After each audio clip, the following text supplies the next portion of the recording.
Oh, Yo, let's there we go. Oh, there we go. There we go. Yeah, we were talking before the show went, and we were sharing stuff, so we the windows askew. oh man, So good morning, everybody. Looks like we got two people already watching. So Mike and either my mom or maybe Artwan's actually watching us. Probably so. uh, I do want to check and make sure we're up. Yeah, looks good. All right. good. Yeah, Hey, Nicotronis, how are you doing? Good morning, man. good morning. Good to What? see you.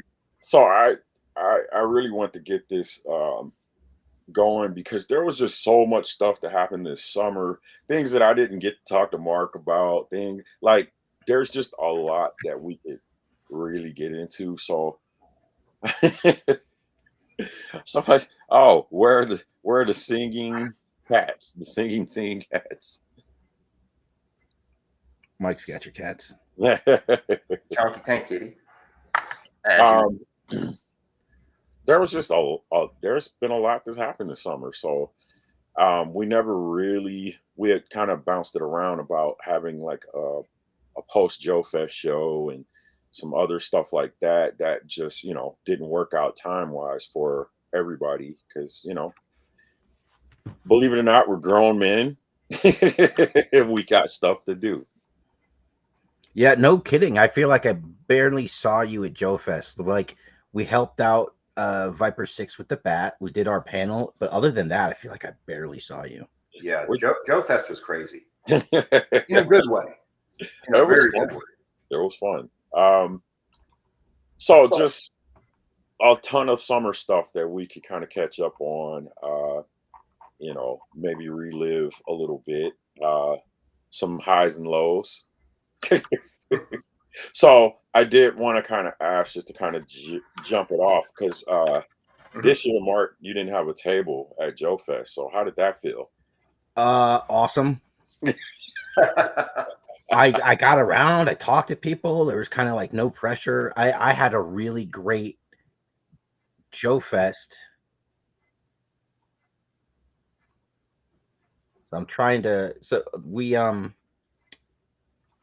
aren't up on the Facebook group for some reason. So I'm trying to Oh, okay. Okay, make sure troubleshoot that. that's set up. All right. Nicotronic says, "Yeah, life really does get in the way quick," and Yeah. that's true. That's true. Just work schedules, vacations or different people visiting, being at your house, things like that. Yeah, kind of hard sometimes to come right back and get a show going. Sometimes. Yeah. Yep. So yeah. So Joe Fest for me, this was the first year I did that I've gone and didn't have a table. This is I think my fourth Joe Fest, and Yeah. uh Fourth, I think. I'm real fortunate in that I was part of that custom class. So, I arrived earlier this year than I have any previous year. Hmm. Um, I didn't have a lot to do kind of right out of the gate Friday morning. So I helped some folks kind of load in and set up. We had the custom class, which was pretty awesome. Um, yeah, it was just a good time. I told myself I was gonna paint, and I did, but I didn't finish. On like at the actual class, I did not Okay. finish what I was doing, and have yet to complete it. I So finished mine. I did Oh, mine a few weeks ago. wow, nice. Um, awesome. That's such an awesome idea. when you're saying paint, I was like, he must be talking about the Sarge. So yeah, I finished mine up a If you're few taking weeks. it out, I'm putting you up on the big screen. Yeah. Yeah. So Well done, dude. That looks I did great. I did That's all really right. Thank you, thank you. I took a little different route on the legs, not too different. I just made my knee pads black instead of the greenish color. But other than that, yeah, I went with it. Yeah, yeah. It was awesome on Sunday. We presented Sarge with the figure, and we were kind of nervous going over there because we had not like gotten permission or anything beforehand, Yeah. and we wanted to, and we kind of went back and forth about it, but at the end of the day, we're just adding stuff to it, Mm-hmm. and we kind of erred on the side of ask for forgiveness, not permission. uh but he loved it, his agent loved it. So it was it was Chris Scott, Grindhouse Toys. It was his concept. The whole thing was really his baby. It was his thing. I just was lucky enough to be asked to sculpt it for him, and then we had Brian Sauer of Codename Iowa Assembly Required. He did the card back, and then Jason Murrell of Order of Battle podcast. He helped Chris kind of write the file card on the back. Nice. Yeah. Card back. Yeah. So that it's beautiful. Like he really crushed it. And then oh man, I'm brain farting on the name of the guy that did the photography. So Chris is pretty has a good relationship with Eddie American, and he did the photography, like the good photography for the thing we used to kind of advertise and post on Instagram and stuff. And so one of those pictures ended up being that picture on the back of the file card. So it was really nice because no shit, this was like a collaboration with a bunch of really like fun, talented people. So it was just altogether a great project, and I'm really happy I got to be part of it. So that's pretty dope. I liked it a lot. People are asking, are the kits sold out? I would have no idea. I think they're long since sold out. But it, like, if you look up Grindhouse Toys on Instagram, you can reach out to Chris on there. If there's any left, he's got them. But I think the file cards are long gone. We didn't have that many made. They were free for the people that came to the class, and then we had some extras, and they're gone. They're gone. So yeah, because the file card, I think we actually say Sergeant Slaughter on the file card, so we were not charging money. Like we were very deliberately just making some of them to give out for free.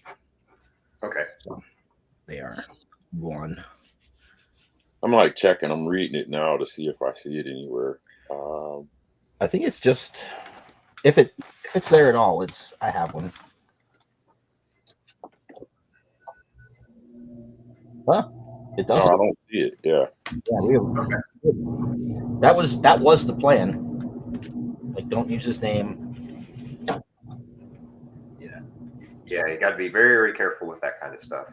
But yeah, we were nervous. We were nervous going over there. Like, and I was nervous because I thought, we're gonna take a picture. I'm gonna have him sign one, and it's gonna be expensive as hell. And they didn't charge us for it. We gifted them the stuff.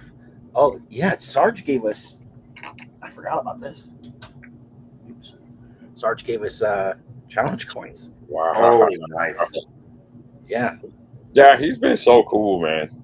I love having him at the show. It's awesome. He couldn't have been cooler, man. We took a ton of pictures. He signed everything for us, and yeah, I thought I was gonna like spend all the money going over there. Yeah, but yeah, they were super cool. Like when he signed the card, I'm not sure where I put that thing. Like he wrote it like "Hail Cobra, look out, Joe's." Like, oh, nice. He was into it. Yeah, so it was pretty cool. Very cool. Yeah. So, but yeah, again, like the whole concept, that was all Chris, who's had this idea since I think he was like a kid, because he's a huge Slaughter fan, and he watched that WrestleMania with him and Hulk Hogan. Oh yeah. he wore the tape out. So, yeah. I mean, it's so great because it follows what they did with Sarge's character anyway. It's not just completely random. They did that whole Iraqi sympathizer storyline, which I still don't understand, but sure. Publicity, man. Publicity. Yeah. The bad guys stir up stuff, and so True. it was great watching. There was the not the history. Where was that documentary that came out about him? Oh yeah, Like AMC. AMC. Yeah, thanks. Yeah, Yeah, 3 4 months ago. So like we AMC or were no A&E, I think. Anyway, yeah, whoever does the show biography. the wrestling. It's a like it's a series of wrestling things, but yeah, we were well into production by the time that aired. So it was pretty cool because they spent a good chunk of time on that heel turn that he did, and at least they portrayed it as though like he was into it. Uh, yeah, so that eased our minds a little bit, worried about whether or not he'd be pissed about it. Gotcha. Well, yeah, he's been cool. I love it. Um, And I assume that's Mike in the chat looks from like what's on Joe's mind. yeah. Yeah. So yeah, we kind of thought about just recapping and talking about all the cons and different shows and different uh reveals and posts and drama and all that good stuff that's kind of happened over the summer. So I did really want to kind of go back to initially what was that? Yo June, Mhm. which Oh really yeah. kind of prefaced us going to Joe Fest. So um as far as just kind of recapping that, I want to talk more about sort of like the reveals of characters and things like that that kind of happened earlier in June. I've Um, already forgotten who was in I, Yojo. man, it was just a lot. So Yeah. I do have a list up. Oh, awesome. Yeah. Yeah. So let's go through them. That Okay, Yojo June kind of capped off. I think that was June 4th is when they started making announcements or something like that. And man, the list is crazy. So they were talking about Iron Grenadier, yeah. and then there was an Iron Grenadier bat, the Cobra Stinger with the driver, Yep. Pick one of those up. um, I Alpine, About time. Storm Shadow version 2. Yep. A bit of a The misnomer, isn't it? yeah, yeah. the Retro Cobra Commander, Yeah. Retro Cobra Trooper, and then was the Slaughters Mad Marauders, and then they had like a couple. Was that the spirit and Yeah, yeah, which we've already got in hand? yep. Yeah. Yeah, I have it right here. And then I think they also show Slaughter then, like I think we Yeah. saw at least leaks. a leak of it, and then there was uh, at least name reveals or something about like the G.I.JOE 60th figures. They didn't really show anything then, but they kind of talked about there would be 2 more coming out, which we now know about. We've now seen, Yeah. and we talk about that a little bit later. So I mean, just a lot of uh, we've been kind of getting hit. Oh yeah. Oh yeah. Oh yeah. That was early June, and they were just like, "Hey, here you go. Here's like 8, 10 figures." Yeah. It's been nonstop. And I mean, I'm talking about it, or like I brought it up because, like, within our group, most people sort of do a lot of their design work based off of the classified scale or So talking Yeah. about the figures just seems appropriate. Yep. Absolutely. I'm trying to pull up a pic we can share of some of them. Okay, Yeah. that'll be cool. And then maybe we More can prepared.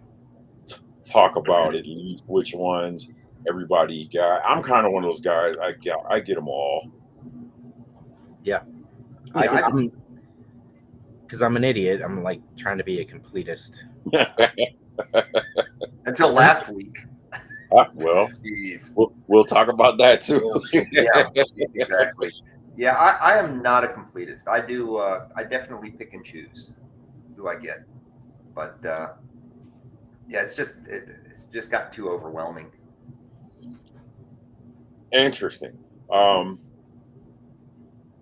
Because if I'm not mistaken, recently in an interview with the Pulse design team for G.I. Uh-huh. Joe, I think they sort of mentioned like, yeah, don't be a completist.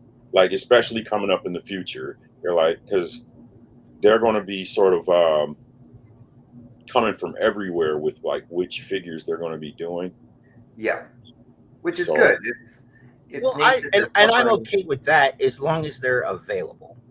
And Yes. therein's kind of the issue for me. It's like as long as they make it available, I'm kind of on board. okay,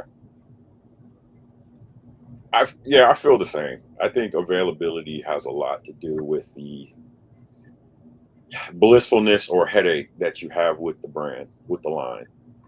Yeah. I think I think what is hurting it right now too is the whole Ross and Big Lot and Ali's thing where you fought and you fought to get some of these figures. You paid full price, and then now they're showing up for $5 in truckloads at Well, these discounters. which is I crazy. don't 'Cause I I've don't never found a figure. I've never seen one. and Like like all we have is I raw. decided like I only ever got one cover girl and she's still in the box. Mm-hmm. So I was like, oh, like if I can find one for $5, cool, I'll crack I'll one grab open. Oh, one. absolutely. I could like I'd say within like an hour, I can hit probably 8 Rosses from where I live. None of them Yeah. have it. Not a damn one.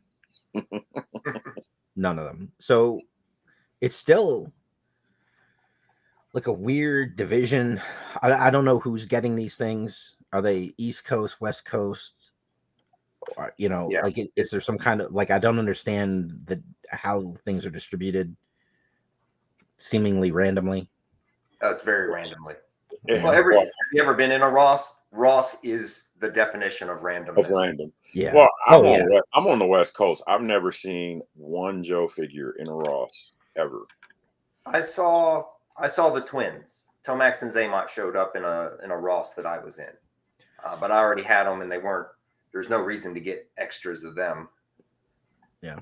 I hit some Rosses around Christmas. I saw the twins, I saw Stalker, uh Marauders Barbecue, I one of the Outbacks. I don't remember if it was Tiger Force or the regular one.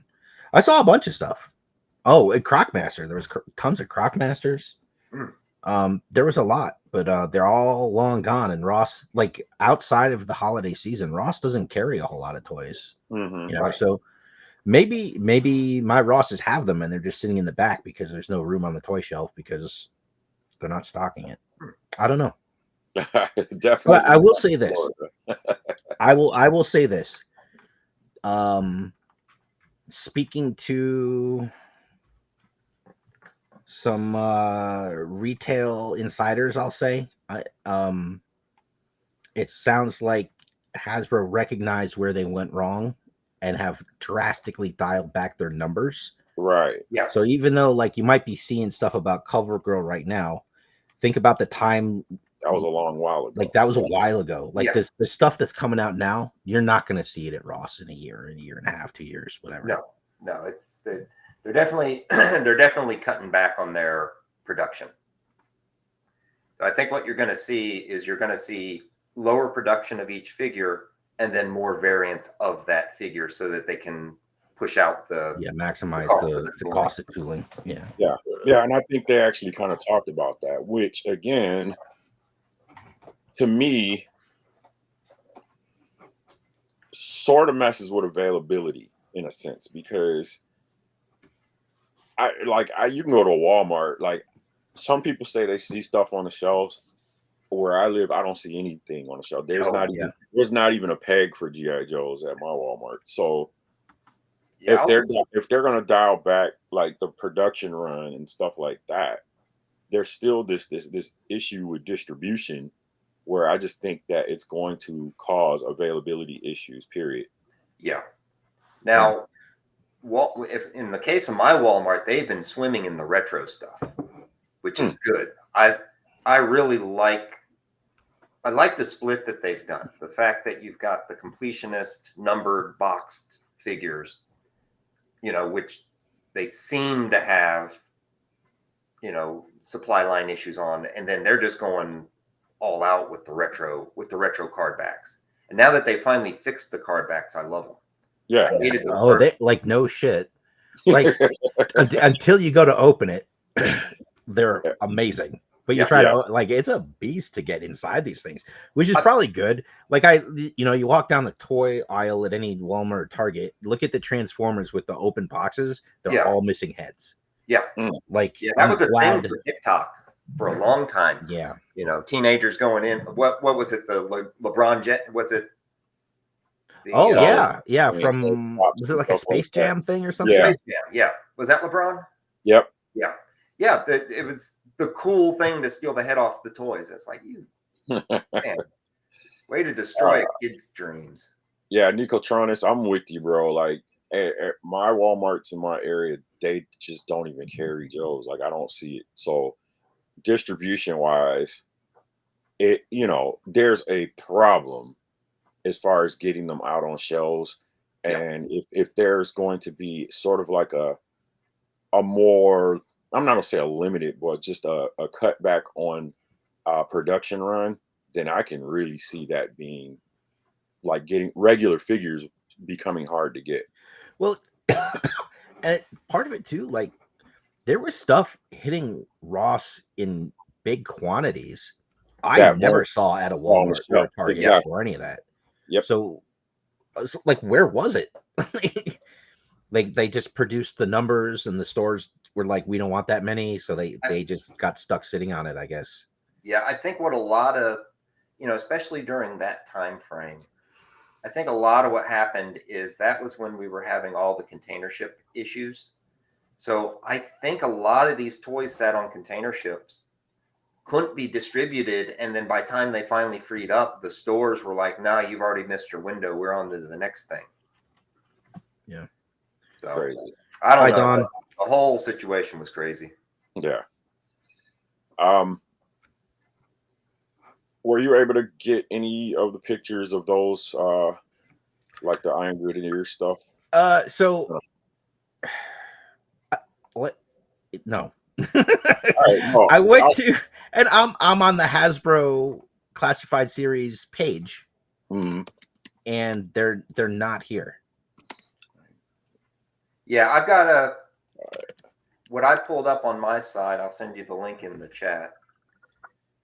But there's a action figure 411, and they've got like a checklist kind of thing that shows the boxes of the box front of everything. But at least it's a good list of everything that's out there.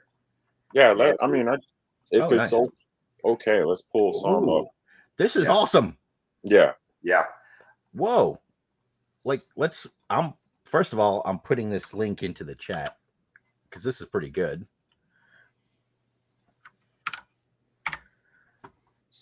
Dude, where has this page been my whole life? I just found it by Googling. So, I mean, like 5 minutes ago, I was like, action classified checklist. Holy cow, this is awesome. All right, now, go. When you can, go ahead and put it on the big screen. Yeah, I'm gonna.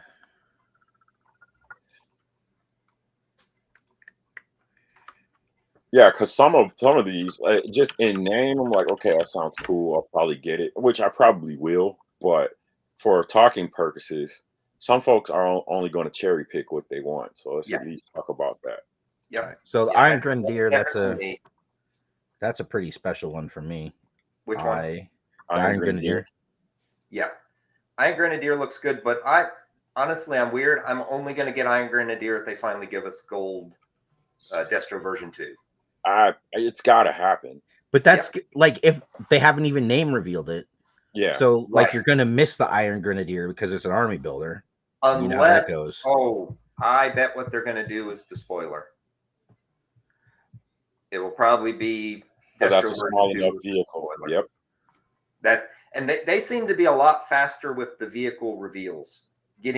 But between vehicle reveal to getting it to market, probably because they've been working on them so much longer. That would not surprise me. Maybe when they start hitting the shelves, you'll see that, and I would have to get that. That would be incredible. Yeah, that's a good idea. So yeah, it's a simple enough vehicle. I mean, it's I maybe I square. probably haven't mentioned this to you guys. My fantasy is that I somehow make it onto I get to start sculpting for them, and that's the first thing I get to do. That's my fucking fantasy. The Nice. spoiler. So I'm hoping we're not there already, because I really I want to do that thing. I want to do the Destro figure, and I want to do that thing. Anyway, Oh wow. so this is probably really small. I was hoping to single it out, but there's not really a super easy way to do that. Yeah, Sorry, that is a really good looking figure. So yeah, I like it, but I know for like the retro purists, they'll be expecting a retro version. Right. Which, I mean, just make the pants black, make the sheath for the sword gold. I like that there's the two helmets. I honestly I don't know. I don't think there's an Iron Grenadier figure that's ever been produced that was not good. Mm-hmm. And the stuff they did for the 25th and the 30th anniversary, and that stuff was amazing. And I hope we kind of see some of those variations down the line eventually. Okay. But I'm happy with this. Well, yeah, because to me, this is sort of a amalgamation of variances. Yes. Yeah. This is like because he's got the long coat. It's not as big as some of the long coats we saw on some of the other figures, but it's certainly not. This is not just a 1-for-1 of the original either. That's the perfect way to describe it. It's an amalgamation of a couple different versions. Yeah. And I'm pretty okay with that. Yeah. Yeah. Well, and I'm actually glad you put the picture, because I forgot what it looked like. Yeah.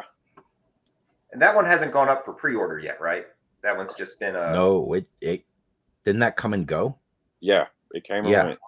Really? Oh, yeah, in June. Okay. Yeah, it's legit. That's why we're talking about this. They legit dropped like 8 to 10 figures on us early June, and then we get to July and they kind of came back with about 8 more. Yeah. Lower half is Crimson Guard. Yeah, if you piece out some of the reuse, yeah, I could see that. Yeah. Nicotronis also said he wants bigger vehicles, which I think that they're going to get to that. Yeah, I mean, if they're doing the Rattler, man, chances are they're going to hit some other stuff too. Yeah. I recall the design team saying that really nothing's out of the question. So they're doing really well, is what that means.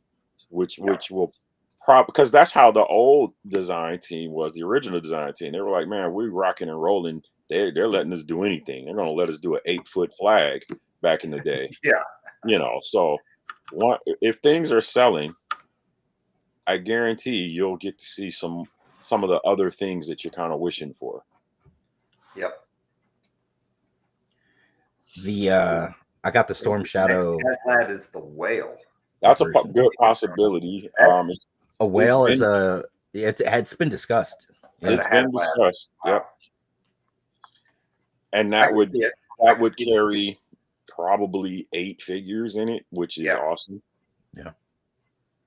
You need a dedicated spot in your house for it, though. Yeah. You need a 3-car garage. Yeah.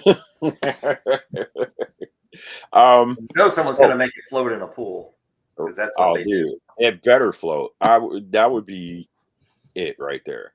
If you think about it, if you did the lower portion as a blow mold, you could make other than the size, you could make a whale very cheap. Yes. That would actually, if they just did a blow mold, you're really not dealing with that much plastic other than the trick with that is it still has to be sturdy enough to hold all the hold weight. weight on the top. Yeah. Yeah. Oh no, you can do a pretty thick blow mold. Yeah. You know, you think about those old 50s Christmas decorations that were all blow mold. They're indestructible. And you can take a baseball bat to those things. Yeah. So Somebody knows from experience. shh. Okay. I could just see young Mike just like thrashing at it. Yeah. Okay. The Storm Shadow. So this figure got some mixed reviews, but I actually kind of like it. I really do. It's So far, different. I like it. I'm looking forward to getting it in hand. This was one of the figures I actually owned. I remember very distinctly buying it because it was a little before Christmas. Might have been like November. And I lived in a cornfield in northern Illinois, so it was like an hour thing to get to a mall. And so like we didn't go often, but like we went because it was Christmas time. We were supposed to be Christmas shopping, and I saw this figure, and I bought it for myself. And I remember getting looks from my parents like, I don't care. I loved this figure. That was 88. He was 88. Yeah. Yeah, he was a really good figure. Yeah. Actually, Go ahead. Go ahead. You go ahead. I wanted to, when we have a chance, I want to step back to the Iron Grenadier again. But Okay. Well, let's switch over. I don't know how much of me going back and forth you see.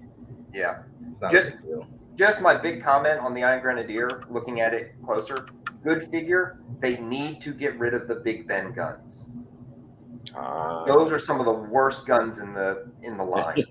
The weird double-barreled, easy, the double-barreled SMG with the fall-off front grip. The machine gun isn't too bad. The saw isn't too bad, but man, that thing is just stupid. That double-barreled. You can't see it in the picture, but I've got the Big Ben out, and it's got two barrels for some reason, and it's just stupid. Also, they missed the opportunity to make the small pistol, to make the larger pistol red, to match to kind of give a nod to the original figure. Yeah, I don't know. That might be weird. Like, why would you have a red gun now? Yeah, like back then it was, so it could be different and kind of still match the uniform a little bit, but yeah, it's pretty unnecessary. Interesting. It for me, some of these are just like when I get it in hand, will let me know whether or not I love it or not. Yeah. Same with that Storm Shadow. I was in love with the original figure that was at 87 or 88 when that came out. Yeah. This one, it's not quite that figure, but it's close. And I think a lot of people were talking about just how bulky the belt and stuff was around it. Yeah. This is kind of one of my all-time favorites, the Alpine. Yeah. Like for me, like the Alpine Bazooka relationship in the cartoon was one of my favorite things about that cartoon. Yes. And interestingly, in the military, there's a lot of that you see that relationship pop up in these different guys. Just you get all these people from all over the country, you cram them together, and you two, the two lowest ranking guys here, go clean the bathrooms. And and like they become friends. They have nothing in common, right?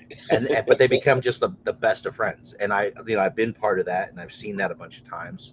So like as an adult, I appreciate that relationship from the cartoon way more than I did when I was a kid. And we got Bazooka so long ago now. Yeah, I've just been waiting for Alpine. Just waiting for him. Yeah.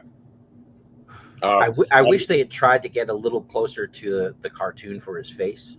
Yeah, but I think that might be kind of nitpicky.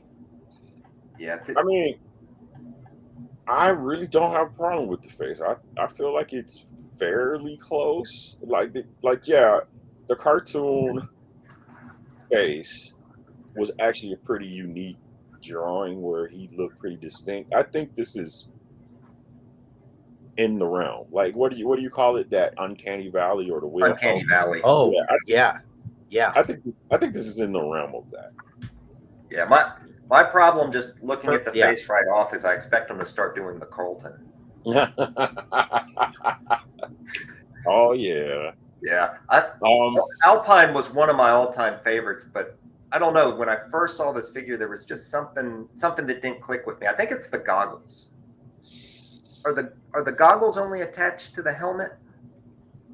To the hat. I don't know. What does he have goggles? They do. It does. I Yeah. think they're just a separate piece. It's. I don't Yeah, have I'm the original figure in reach. Yeah, the goggles They're molded. They're molded into onto the him head. in the original, right? Right. Yeah, they look like they were. They actually look like they were big, big, thick glasses rather than yeah. goggles. There was an old brand. Okay, It was they're called, separate. they were called Gazelles. Gazelles. Yeah. Gazelles. Okay, so, I'm.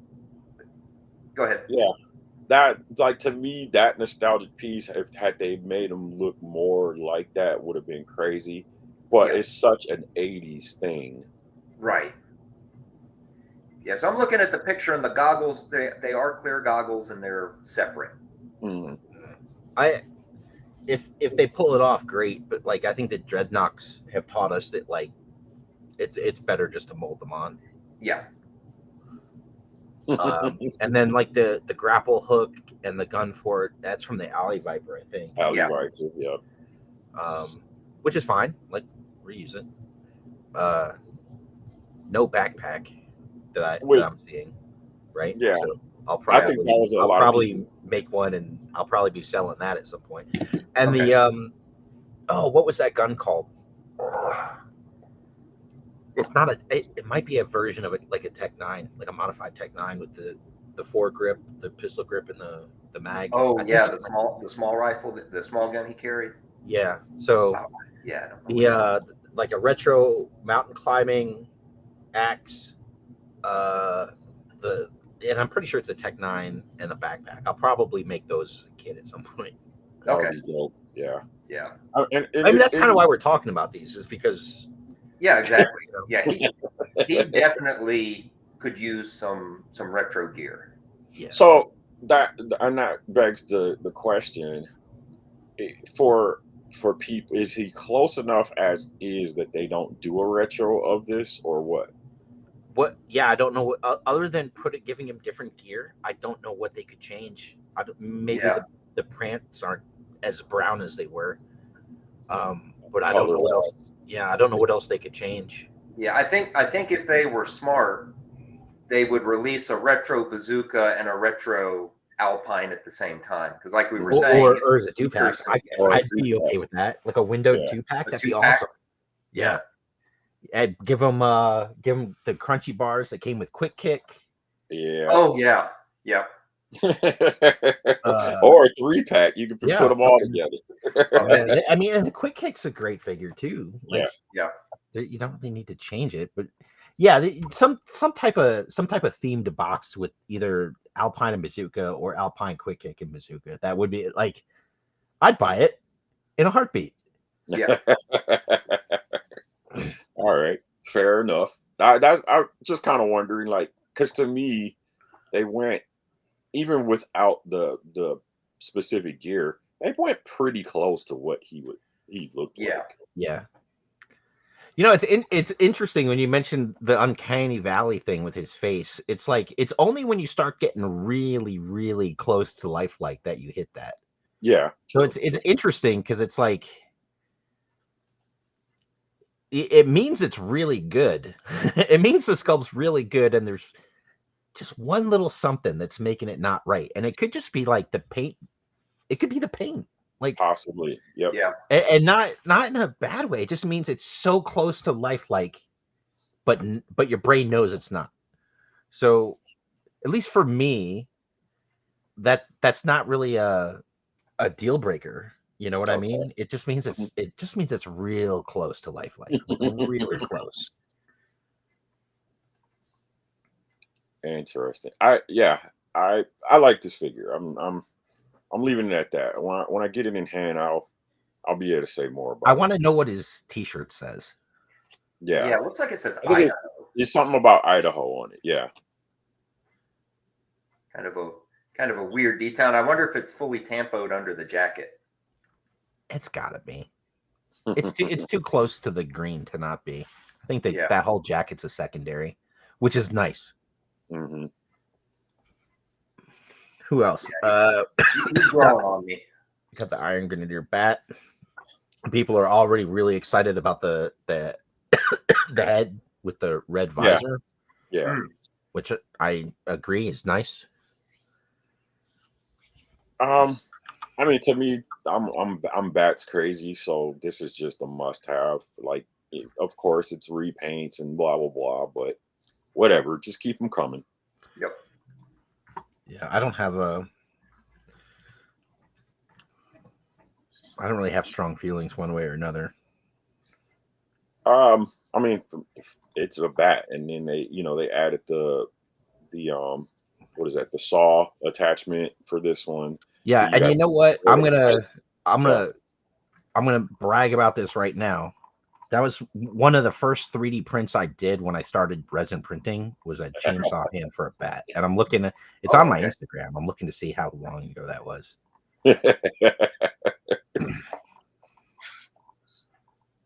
Because that was Great ideas, but and for me, these colors, the Grenadier colors just pop, man. They're just dope. yeah, Yeah. agreed. That is a good looking figure. hmm So I feel like I ordered them all. I might have gotten 2 or 3 bats There it is. if I recall correctly. Pop it up. See if you can pop it up. January 18th, 2020. Whoa, Takes us back. man, you were wet behind the ears. Now, did you Oh, design yeah. it or did you find it? Yeah, I designed it. It was for man, I don't even remember what that thing was. It's that camouflage the Jungle bat. yeah, the 4-inch. Yeah. Wow. Let me see if I can. And that's 4.5 years ago. Jesus, Dang. that's Yeah. pretty good. That's sick. Yeah. So I probably started that one in like no kidding, like December 2019, and then got around to putting it on Instagram mid-January 2020. So it would have been like right before I moved from Colorado to Maryland, before I was doing any kind of Mark II design, anything. Mhm. Yep, just because I'm awesome. I did it first. Exactly. You've kind of you've improved a little bit since then.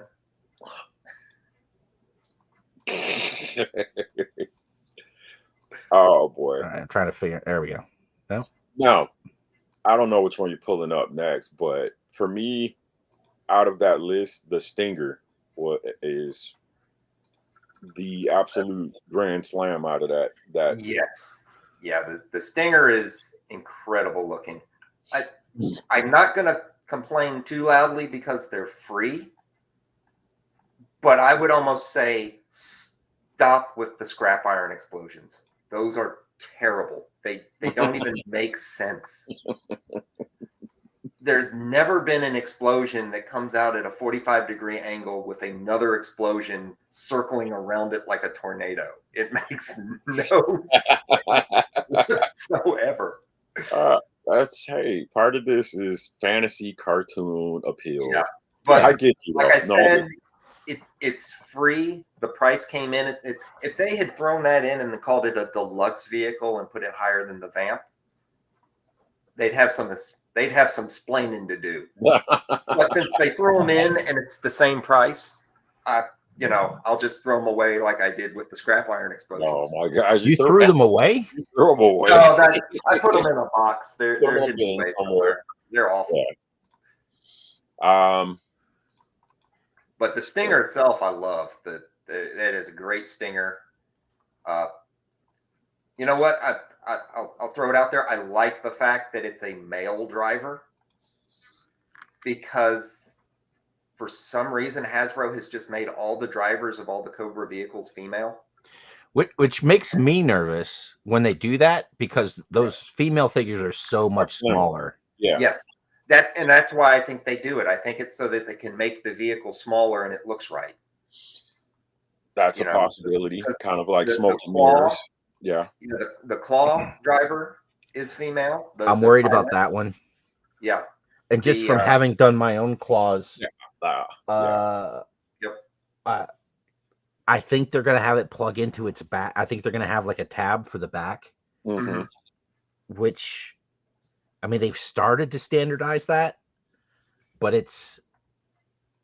that's recent. That's a recent thing. Yeah. So a lot of older figures wouldn't really pop in there. Yeah, they're not going to want to attach to the back, and then especially if they've got like bulky like leg holsters or something bulky on the back of their belt, they're not going to sit in that claw very well. Yep. Yeah, just saying, like, make the claw, please.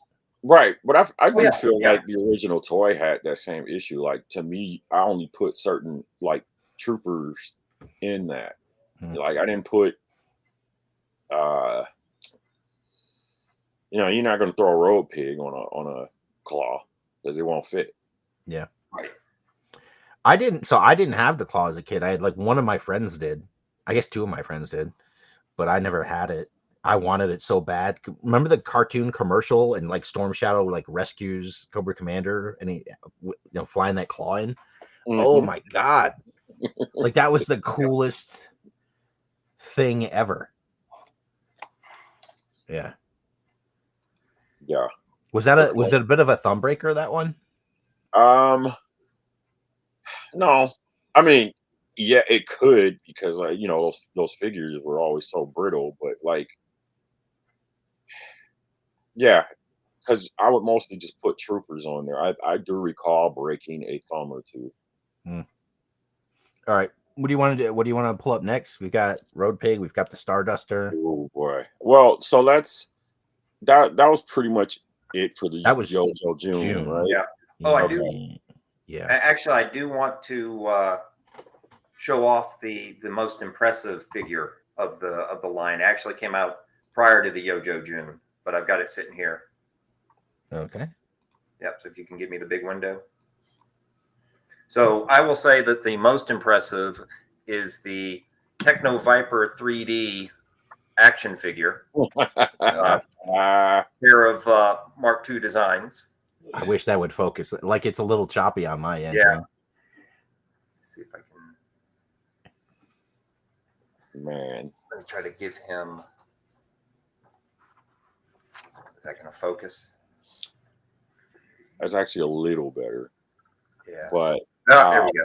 We were talking about it, Mark and I, behind the scenes one day, and I said I fully expected this figure to give me just the most useful random fact about putting something together, 3D printing or whatnot. I was like, this figure looks like it's going to tell me something good. Oh, yeah. That's what it was.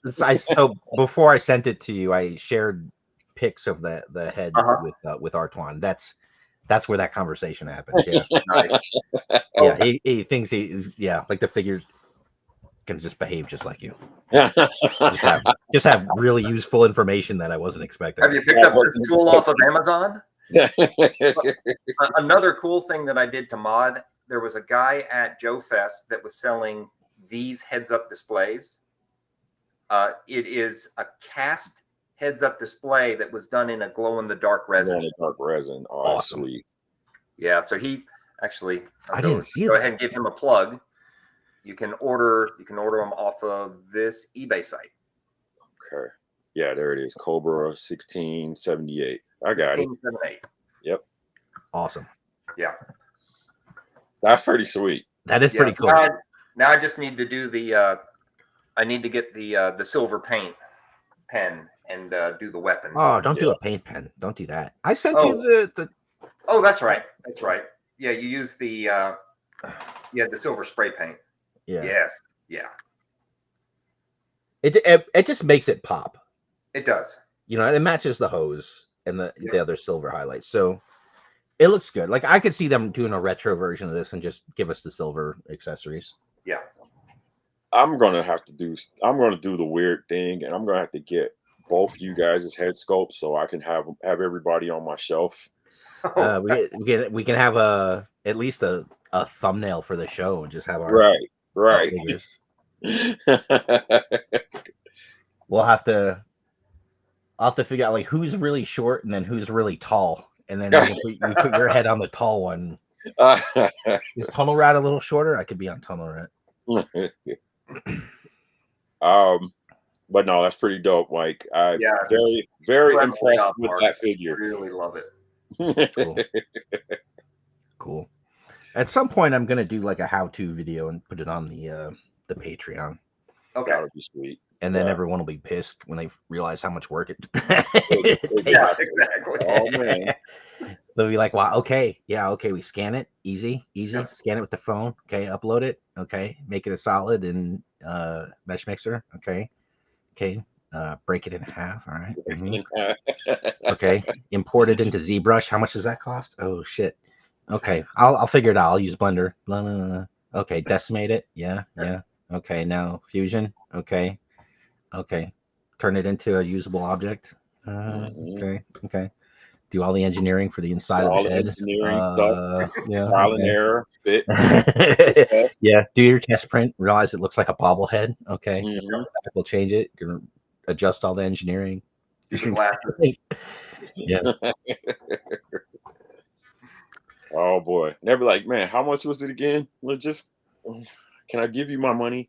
Not to mention the painting. Holy cow! I don't know how you do that. It's not fun. I am so sick of painting. Yep. I enjoy painting an item or two for myself, but like when it's like paint 1,000 things, like I don't want to paint anymore. It's just practice. Yeah.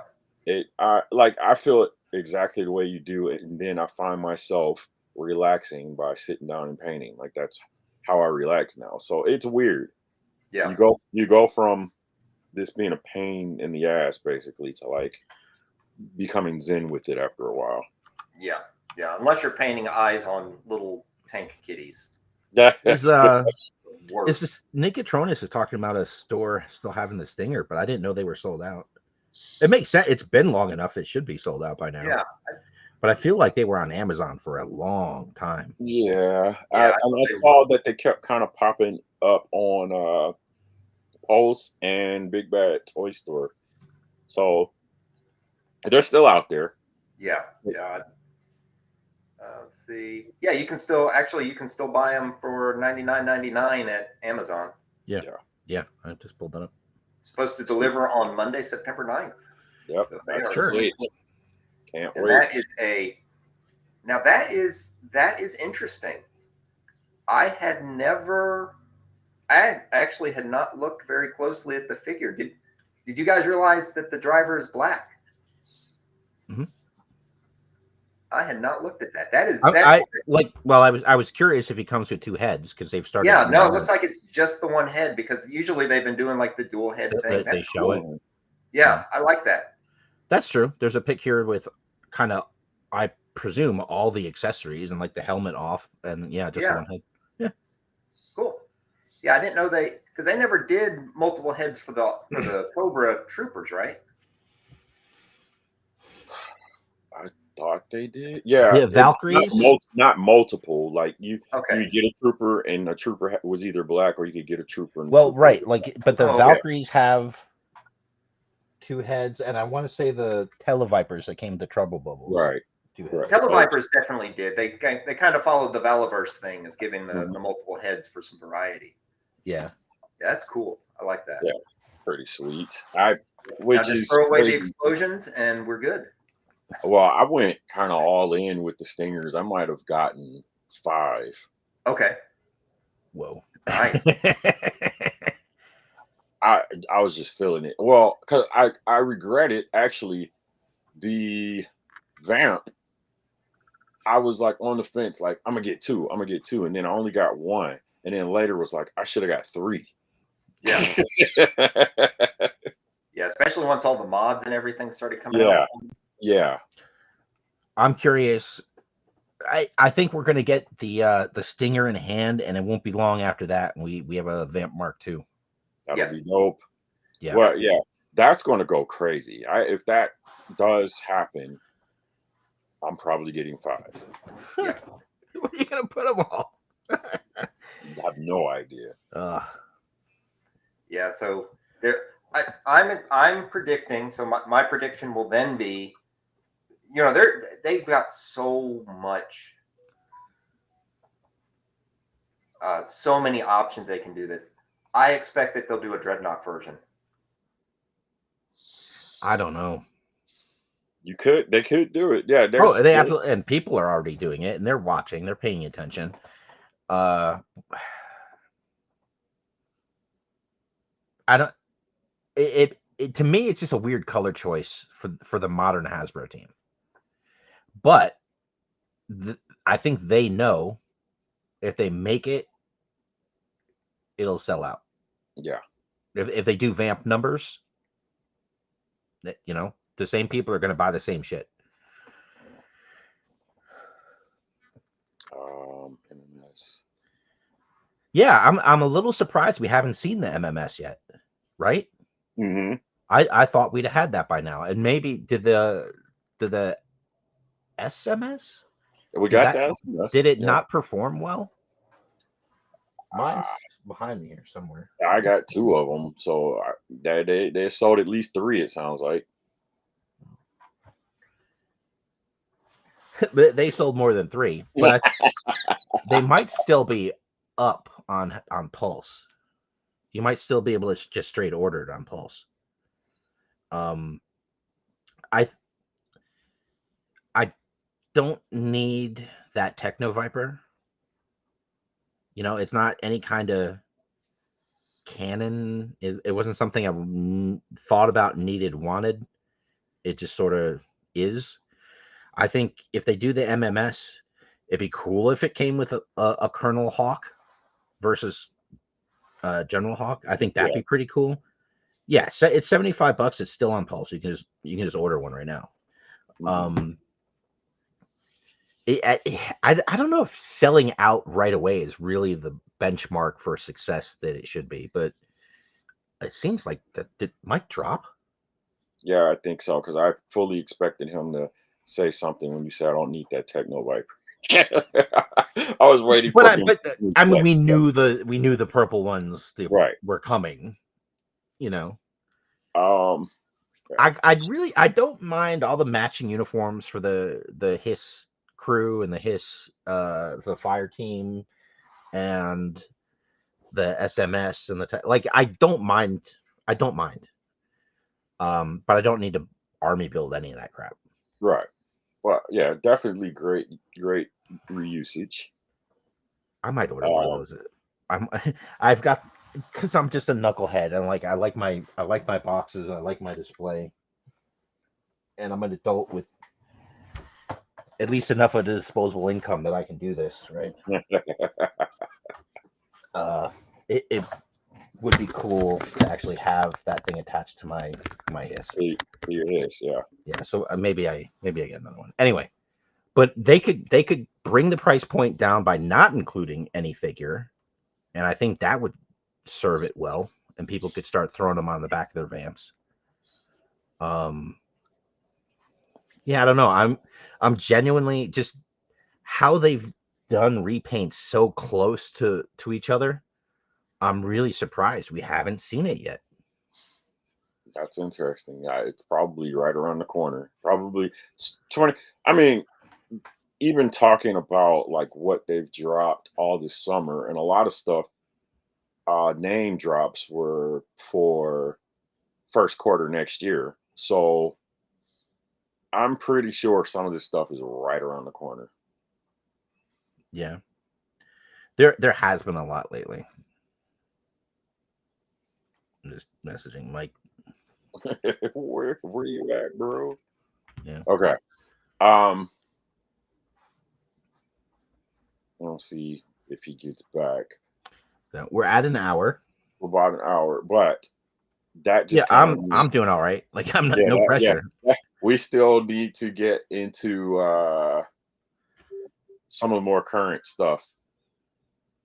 Okay, Mike says his internet's down, so yeah. So again, we've still got Road Pig, Star Duster. Yeah, even the Tiger Paw. We've Yeah, got the Falcon Quarrel thing, and I want Mike here to talk about that because I know he likes Quarrel. Raptor, and then like the what is this thing called? The it's like a steel core and what is it? Twilight Guard, which looks pretty cool. Like it is obviously very, very much a repaint. Some kit But it looks bashing, but cool. Like yeah. the soft goods really make it kind of pop. Mm-hmm. And I don't mind the purple on the uniform top, but I don't love it on their weapons. Gotcha. Yeah, kind of Fortnite-ish. Yeah. Yeah. Is Well, that I don't know. Is that what they're going for? Are they trying to just make it pop on the shelf for some younger people? There he is. Maybe if it even hits the shelves. If it hits the shelves, right? All right. I'm back. Can you hear me? He's back. Yep. The we man, got you. the That myth, was the weird. legend. All of the internet just kind of died. Dropped. Yeah, it happens. Came back on its own, so that's good. So we're gonna get into some of the more recent releases or drops. So, and we'll move through these a little bit quicker. Okay. This set, like I said, I'm kind of going for everything as best as I can. So I got one of these. This is obviously an army builder, but I'm good with just one.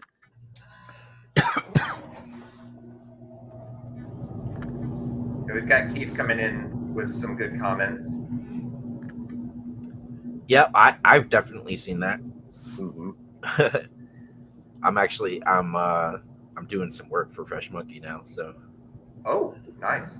Yeah. Yeah, and Keith, I don't know if you saw it. So there's the red hooded commander, but they've also announced that they're doing an actual blue agent with the same hood. Agent. Yeah. Yeah, that's good. So you are doing some work for them? Yeah, I mean, I did. I mean, even at Joe Fest, they had some of the stuff I did for them was on display. I did, nice. And it's like bits and pieces. It's not much, and it's all.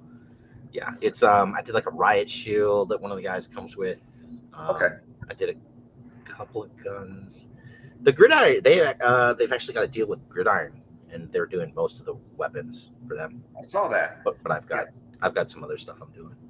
Okay. Very exciting, but I'm not gonna. That's about all I'm gonna say about it. Okay. Yeah, but good stuff. I am really liking. I like where they're going with their 6-inch stuff.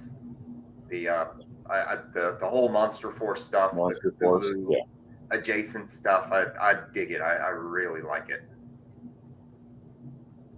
Okay. Well, I mean, it was cool to see a lot of that stuff up close too, at the show. So that definitely helps. You know what drove me nuts? I feel like I talked to you guys about this. So there was the Fresh Monkey, Big Bad Toy Store stuff, and Chris Scott had his Grindhouse Toys thing, and he was selling that Necromancer figure. Mm-hmm. And then there was not like a partition or divider, not much. And then like right on the other side of that from Chris was Arlen Peltier. Mm-hmm. And he's got a Kickstarter going on for these astronauts and like zombie astronauts and stuff, and he had prints of those figures on the table, and they're really good. But like Arlen's the guy that did Serpentor. Yeah, Arlen's like he's amazing. Mm-hmm. Like he's and like I was like nervous to talk to him because like I'm a fan, like, and he's super nice. And there was his brother, and his brother was super cool. And but man, I told him like you should have stuff you've done on the table so people can at least act like, hey, what's up with that? Like, I'm the guy that sculpted it. Like, oh, holy shit. I mean, it would have filled up his stable probably. Yeah. Well, he was pretty low key. He was just low key, and I just was like, God damn it, man. Yeah, I feel you. I probably talked to him for a few minutes, and he's like, "Hey, I did the Serpentor," and da-da-da-da. I'm like, dude, kind of in your same vein. Like, you should have all of that up right now. Yeah. Draw some just for recognition. So Mhm. because a lot of people don't know who's behind the stuff that's out there. Yeah. We wanted to get your quick comment on this 2-pack, Mike. You always have interesting takes. I know you're not getting everything on it, so Not a huge fan of the Nerf guns.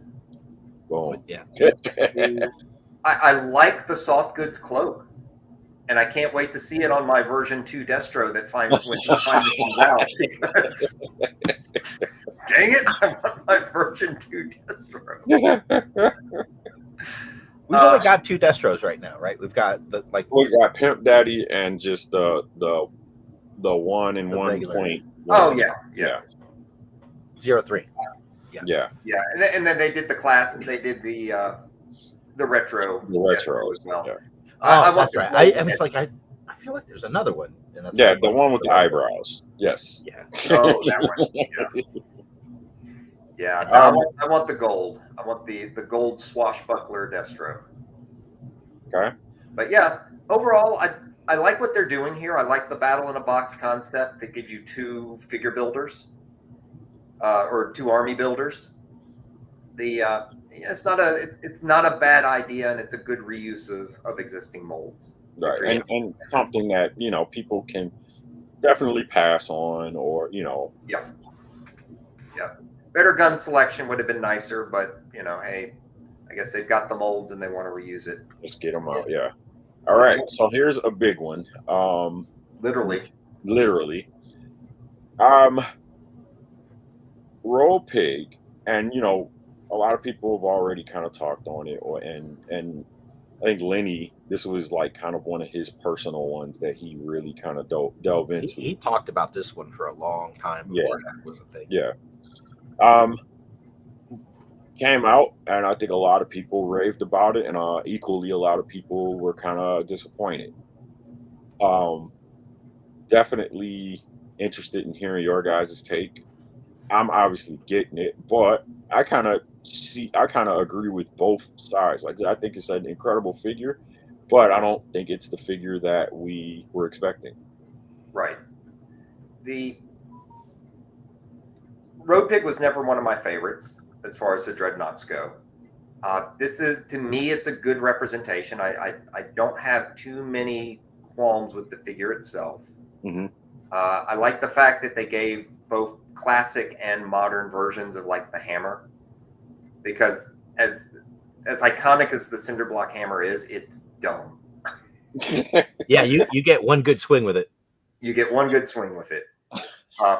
Or if you're Marky Mark, you can sit there in the warehouse while all the sparks are going off and bench press it. The face sculpt is odd. It doesn't seem to fit. He almost seems like he's too happy. Or too clean, something. Yeah. But on that, all that said, I'm a sucker for the animals, and I like the pit bull. Mm-hmm. So I'm probably going to get this one more for the articulated dog rather than Road Pig himself. But I am also I'm a sucker for all the Dreadnoks, so he's probably going to go into my collection, but not a top tier figure for me. Okay. What about you, Mark? What do you say? I think I need to get it in hand to make a decision. I think it looks pretty good. I wish, to me, it's just too clean. But I mean, they'd have to do like a wash or a dry brush. They'd have to do some type of paint appy thing to address the issue I have with it, which is a pretty nitpicky thing on my end, I think. as a fan of the comics, I wish I knew which issue. There was an issue where like he just fucking destroys. I want to say was it like Clutch, and it might have been Rock and Roll, who were on leave going to New Jersey or something, and ran into him. If I remember correctly, I haven't read that comic book in like 30 years. Yeah. Okay. Any qualm with the body type? Like a lot of people were expecting him more ripped. Yeah, I'm fine with the body type because to me he looks like a power lifter. Yeah. Power lifters are not defined. Yeah. So I'm fine with the body style. I think I think he probably is going to resonate to a lot of us 40-year-old collectors. So I mean, I have the gut. I don't have the arms. Yeah. Well, that's why you're supposed to be working out with a cinder block on a stick. That's where I've gone wrong. Been using all those gym weights. I need a Rocky montage in my basement with cinder blocks. You got to pump the Marky Mark and be in the warehouse bench pressing cinder blocks. Man, you were just deep cutting today. Like you're on fire today, dude. I like this figure. Deluxe figure comes with the animal, couple different accessories. He's a big guy, different body style for your molds, or anybody who does any customs that could give you a little variety. I like it. It's dope. I think I'm gonna love it. I think I'm gonna love this figure. Customs coming out of this figure. Yep. Oh yeah. Yep. Indeed. Let's get on to the next one. Did we do? I probably missed it, but did we already do Night Force, Falcon, and Quarrel? Nope. No, we were waiting. You can go back and watch. I specifically said I want Mike here to talk about Quarrel because I know he's in the Quarrel. Oh yeah. So. This figure here, I am in love. Yes. I love it. I was selling even at the very early stages of Classified. I was selling a lot of like Starduster, like retro kits, I was calling them, and it was it's just the helmet, the visor, the jump, and the grenade launcher. And like they move. Like people still ask me for that stuff. Yeah. I love this figure, and I can't wait to not be able to buy it. Because is it a Pulse? Is it a Pulse exclusive? Pulse Con exclusive, and it's going to be. Yeah. So I hope they're learning from the thing that we haven't talked about yet, but they better have supply of this figure. Yeah. So this is dope. The Pulse Con is happening in September.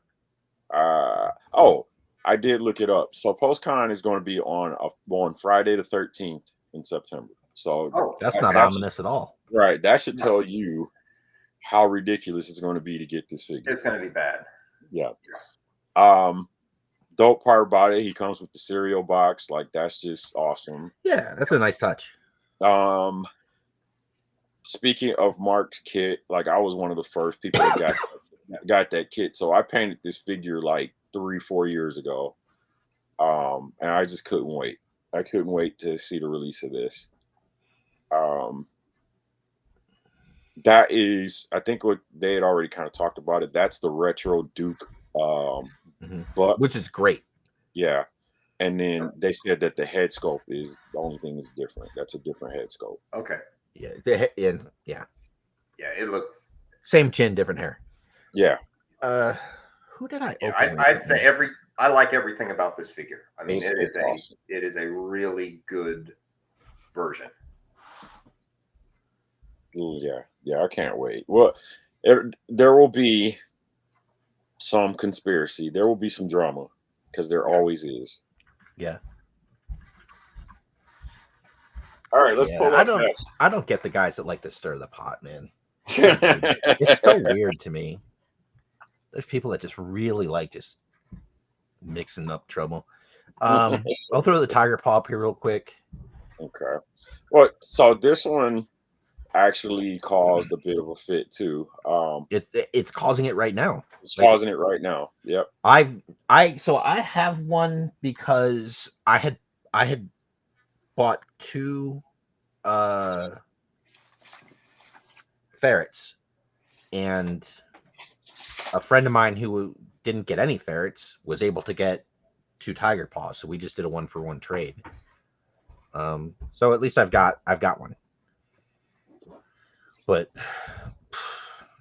like I remember the day they went up for pre-order on Target. I missed it by a minute or two, I guess. That was pretty disappointing. I mean, truthfully, we haven't even talked about the ferret on here. Right. That's not really our usual thing.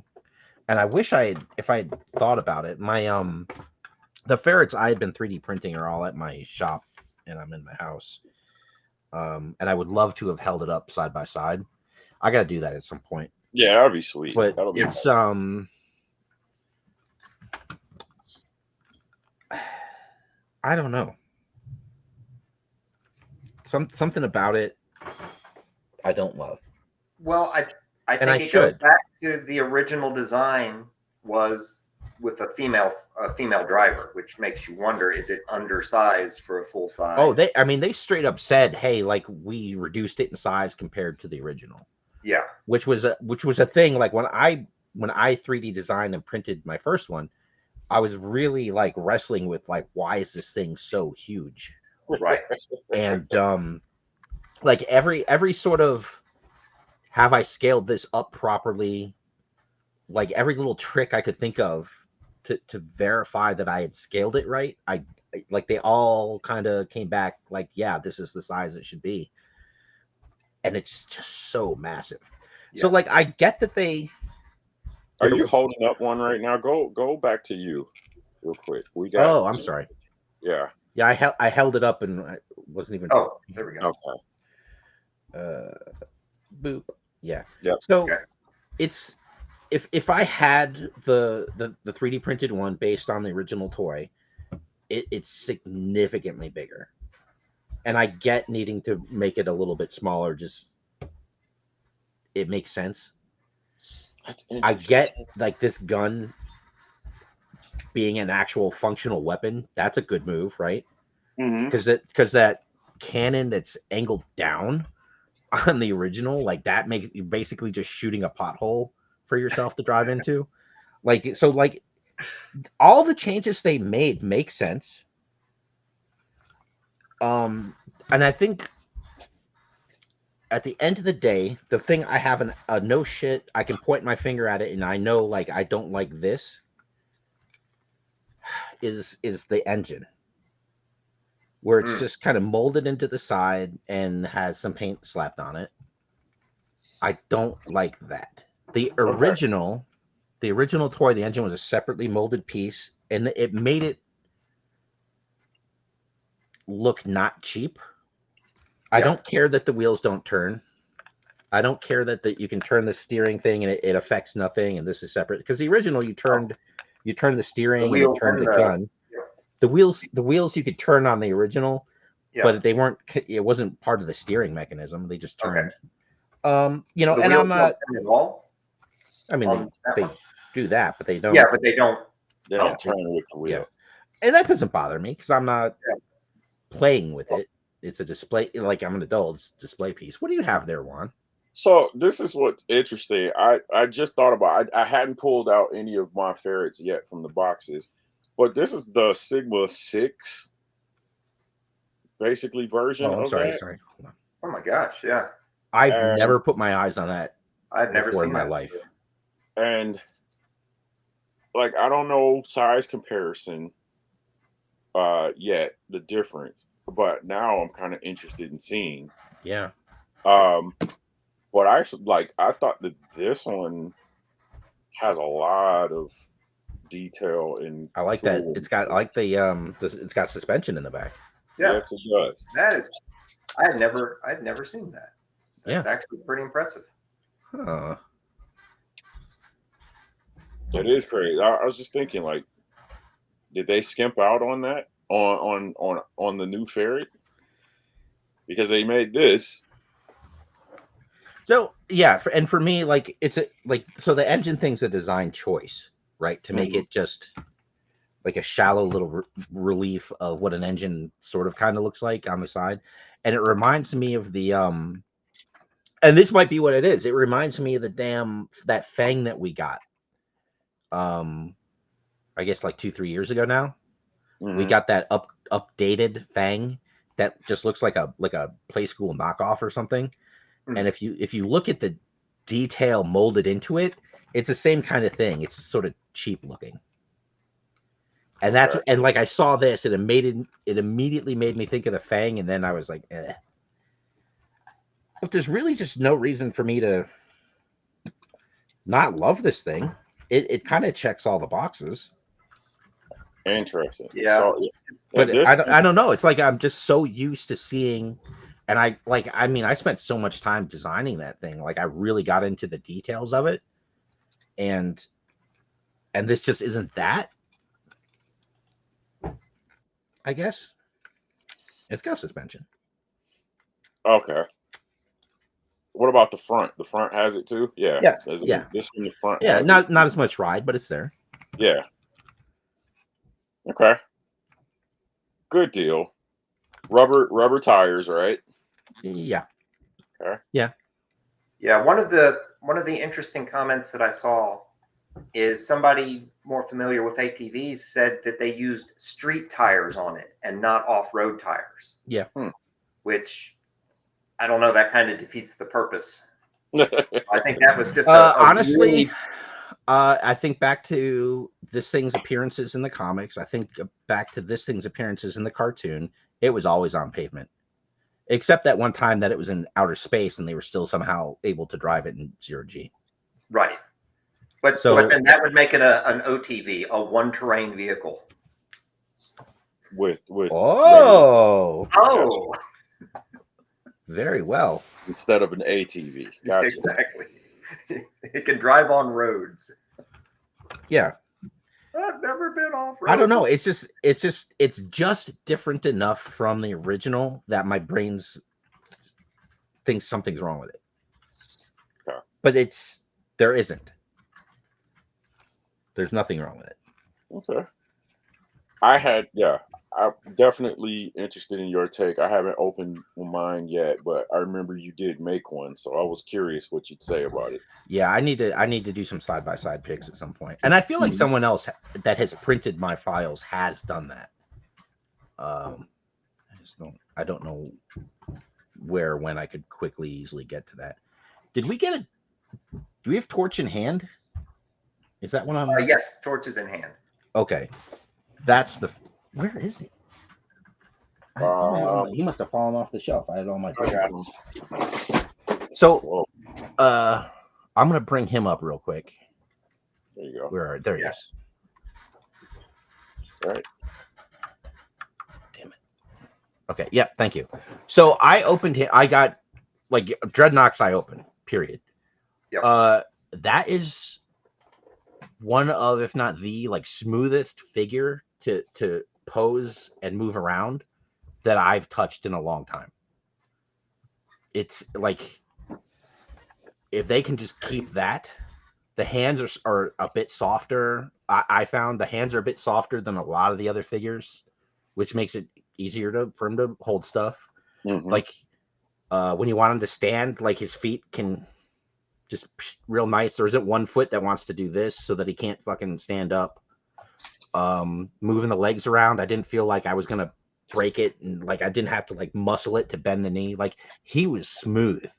Yeah, he is a very good figure. Yeah. Okay. The biggest complaint that I didn't even notice when I put the figure together, but for some reason they put the trigger of the blowtorch on the front handle rather than the rear handle, which really kind of makes it awkward. That is interesting. I haven't noticed that. Yeah. So he's just holding a stock back here. Yeah, he's holding it, and then you have to position the hand on the front of the blowtorch to trigger it. Whereas when I first put them together, I had him holding the back handle and then under barrel the blowtorch for aiming. Right. But It's kind of a nitpick, you know, because you can set it up however you want. It just seems like a weird design choice. Yeah. Mhm. All right. Let's I'm gonna pull up another one. I gotta run upstairs real quick. So I'm gonna leave you guys to it. But I will Okay. bring up Falcon and Quarrel for you guys to discuss. All right. And Yeah. I'll be back in a minute or two. Okay. All right, Mike. So here it is. Like, Yep. I'm absolutely fascinated by this. I love this 2-pack, but Yes. I want to see what you have to say about this. So, in general, I was not a fan of the original Falcon. I didn't like the head sculpt. Okay. I love the head sculpt on this one. Mm-hmm. So I've actually I ordered this, and I'm going to take the head sculpt off of this and put it on the old Falcon to put together one good Falcon, and then put the helmet on this figure. I think that was a brilliant choice for them to do it this way. This was definitely a let's give something back to the fans who did not like Falcon. So I love that. I think that's great. And, you know, quite frankly, that to me, that Quarrel figure is awesome. You know, at first I thought, you know, oh, well, this is the Night Force Quarrel. I wonder if they're going to do a general release. But the more I looked at it, there's no reason to do a general release. That is Quarrel. Quarrel. Yep. You know, her colors just match exactly with, you know, what you would imagine Night Force to be as well. So there's your Quarrel figure. So I like it. I you know, not a big. I would have no need for the Falcon other than to steal the head. But I had to get Quarrel. Quarrel is great. So I'm looking very forward to having my pre-order canceled on this one. So at least I can dream. Though I will be honest, I have not had any problems with any of my Walmart pre-orders before. I got Range Viper. I got what's his name? Shadow Tracker. So everything that I've pre-ordered from Walmart, I've gotten. So no complaints there. You are lucky because hopefully this one will come through because I'm digging the Quarrel figure. If I have one big comment, and somebody else pointed this out, so I'm stealing the idea, and I don't like. I think they made a mistake in complication on the on Quarrel's figure, trying to find the most politically correct way. Basically, the leotard aspect of it, because it's a solid molded piece, but now then they have to go back and they have to paint just a sliver of it red, sliver of it green. I don't think a single person would have argued if they just made that whole piece black, and then make the legs green. They did it on the Retro Scarlet as well. I don't think I think it's too much of a wedgie. So I think no one would have complained had they just made that. You know, they overcomplicated things for themselves and they make it look weird. Okay. I had never had that thought, but pointing it out, it's like, okay. But I don't know. I think I'm glad they did it. Yeah. It's an extra bit. It's an extra. It's an extra detail. It's an extra pop. Yeah. But to me, from a manufacturing point of view and from a building a figure point of view, if you don't have to paint it, don't paint it. Otherwise, you end up with Baroness eyes. Oh my gosh! You saw that, right? The Baroness came with the 3 3/4 one. Yeah. Yep. Terrible. Yeah. Not something I would have thought about initially, but like I'm looking at the Retro Scarlet to my left here. It's like, yeah, I guess they did paint that. So yeah, it's an extra paint app. Yep. But quality-wise, I guess I'm glad they did it. Yeah.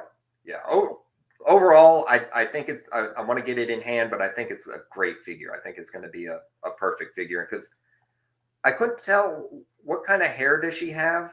Is it done like in a pulled back in the back? I'm not sure on this one. She might have just the kind of boy cut. Okay. Or a little flip up in the back, like a tiny little flip up. Yeah. And to me, that's pretty dope. I like that. Yeah, it's pretty cool. I like the variation on the hairstyle. And actually, I have my coral figure up here. Go ahead and put that. This is a custom paint that I did years ago. That's just the a Final Faction Dollar Tree figure. Yeah, painted to be coral. Painted to be coral. Yeah, so I got. Benjamin says it's a pixie cut that she has. That's what I remember. Okay. Yeah. I don't know. Ben called it a pity cut. So.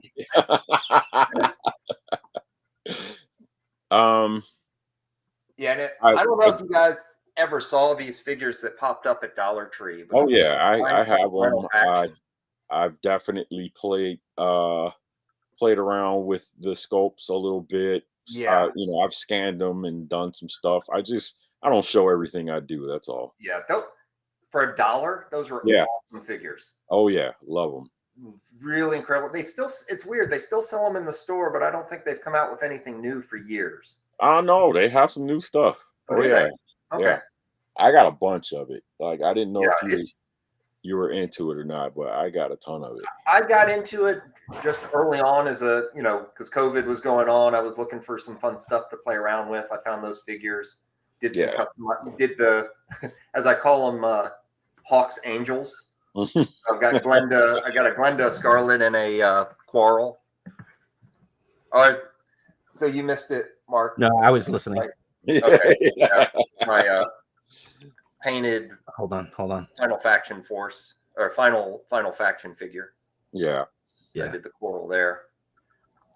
I tell you, the one thing from a design point of view, the way they did the hair sweep on this figure was incredible. The fact that you can actually turn the head and not affect the hair for $1 line was just amazing. Yeah, they did such a good job on that line. So I never noticed the paint on the pelvic area. The Hey. Now I can't unsee it. Yeah, I'm looking at Scarlet up there. I'm like, what the shit? Yeah. I did not. It just didn't register in my head as off or weird or anything. It's an unnecessary paint app. I'll take it. I think it's in this very static front view. It's once you start staring at it, like it's a little odd. Yeah. I think if it wasn't there, that it might look diapery. But I think once it's out of the box and it's posed and it's more dynamic, I don't think it's an issue. That's a good point. Overall, fantastic figure. Completely out of the blue. I would have never expected a Quarrel in the main line. So very happy. This is dope. I can't remember. I feel like I got multiple of these because of the Falcon head thing, but I'm actually more in love with the Coral figure. And the Falcon, I gotta have it because if you got the Night Force stuff, I gotta have a Night Force Falcon. So I think that's why I got 2 of these. Makes sense. Yeah. I had told myself I was gonna, just because there's limited display space, right? You can't display all this stuff at once. But I was in my head, I was like, I can do the sub teams. I can do a Tiger Force shelf and a Python shelf and Night Force. I sort of dropped the ball on it because like the first one Big Ben. Yeah, Big Ben. Yeah, Big Ben was the first Night Force, and I only got one of those.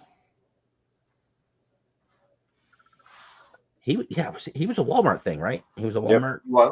Him and Range Viper. Yeah, most of the Night Force stuff was coming out of Walmart. Yep. And this guy Mike says he had no problem getting his Range Viper. So I had no problem getting the one I ordered, but I got the one they never hit shelves.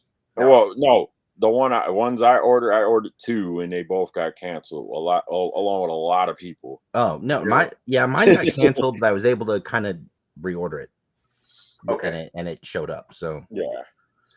but yeah, mine got canceled as well. All All right, let's right. do. I think there was a doc that came out. Okay. We'll jump. We can jump to Falcon. Well, he's like it's on this list is all numbers. number. You know, Okay. it's Okay. you know, what did you want to go to? I want to talk about Doc. That was we can go back to Doc. He came out right next to Torch. Yeah. okay. Doc, one of my all-time favorites. I got so many different versions of Doc throughout the years. I was waiting for this one. I don't really know why, other than the fact that he's just one of my favorites. Yeah. And I think they did real early in the line. Mm-hmm. You know, like, and you know his present. Like, I don't remember him popping up in the comic a lot, except for like that whole Saw Viper incident. Yeah. But cartoon, he was in the cartoon. He was like, okay, let's hear the voice of someone reasonable, and it's it's Doc. He was the scientist. Yeah. You know, and I love the character. Love the character. I love the figure. I think the figure is great. I think the way that they did the add-on accessories is its like drawback. The secondary, the chest thing. Yeah. He's got too much going on there. Can you take it off? Yes. Take it off, but you know me. I'm of the if it comes with the figure and it can go on the figure, I want it to be on the figure. And I couldn't get half of these things to stay. They just kept popping off, and I could not find a good orientation for the flare gun. Okay. I think I finally ended up doing it like crossways. Across like it doesn't hold well. It has a holster, and then the holster is supposed to go onto the Alice pack. Okay. Or what's the system called on the chest piece? I'm thinking I'm mixing Alice clips and I know what you're. God damn it. The modular aspect of it. Yeah. But it seems a little too long to be able to fit properly. Let me go grab mine. He's on the shelf. Oh, you got them open. I've had two of them, but I haven't opened it yet. I've had a couple of folks asking me if I'll do a retro helmet for him, which it's pretty easy. It's like I take the retro helmet I've already got, I make sure it fits him, and then it's just adding. It's a strap, and then he's got the two. I don't know what they've decided that was on here. One looks like a pill bottle.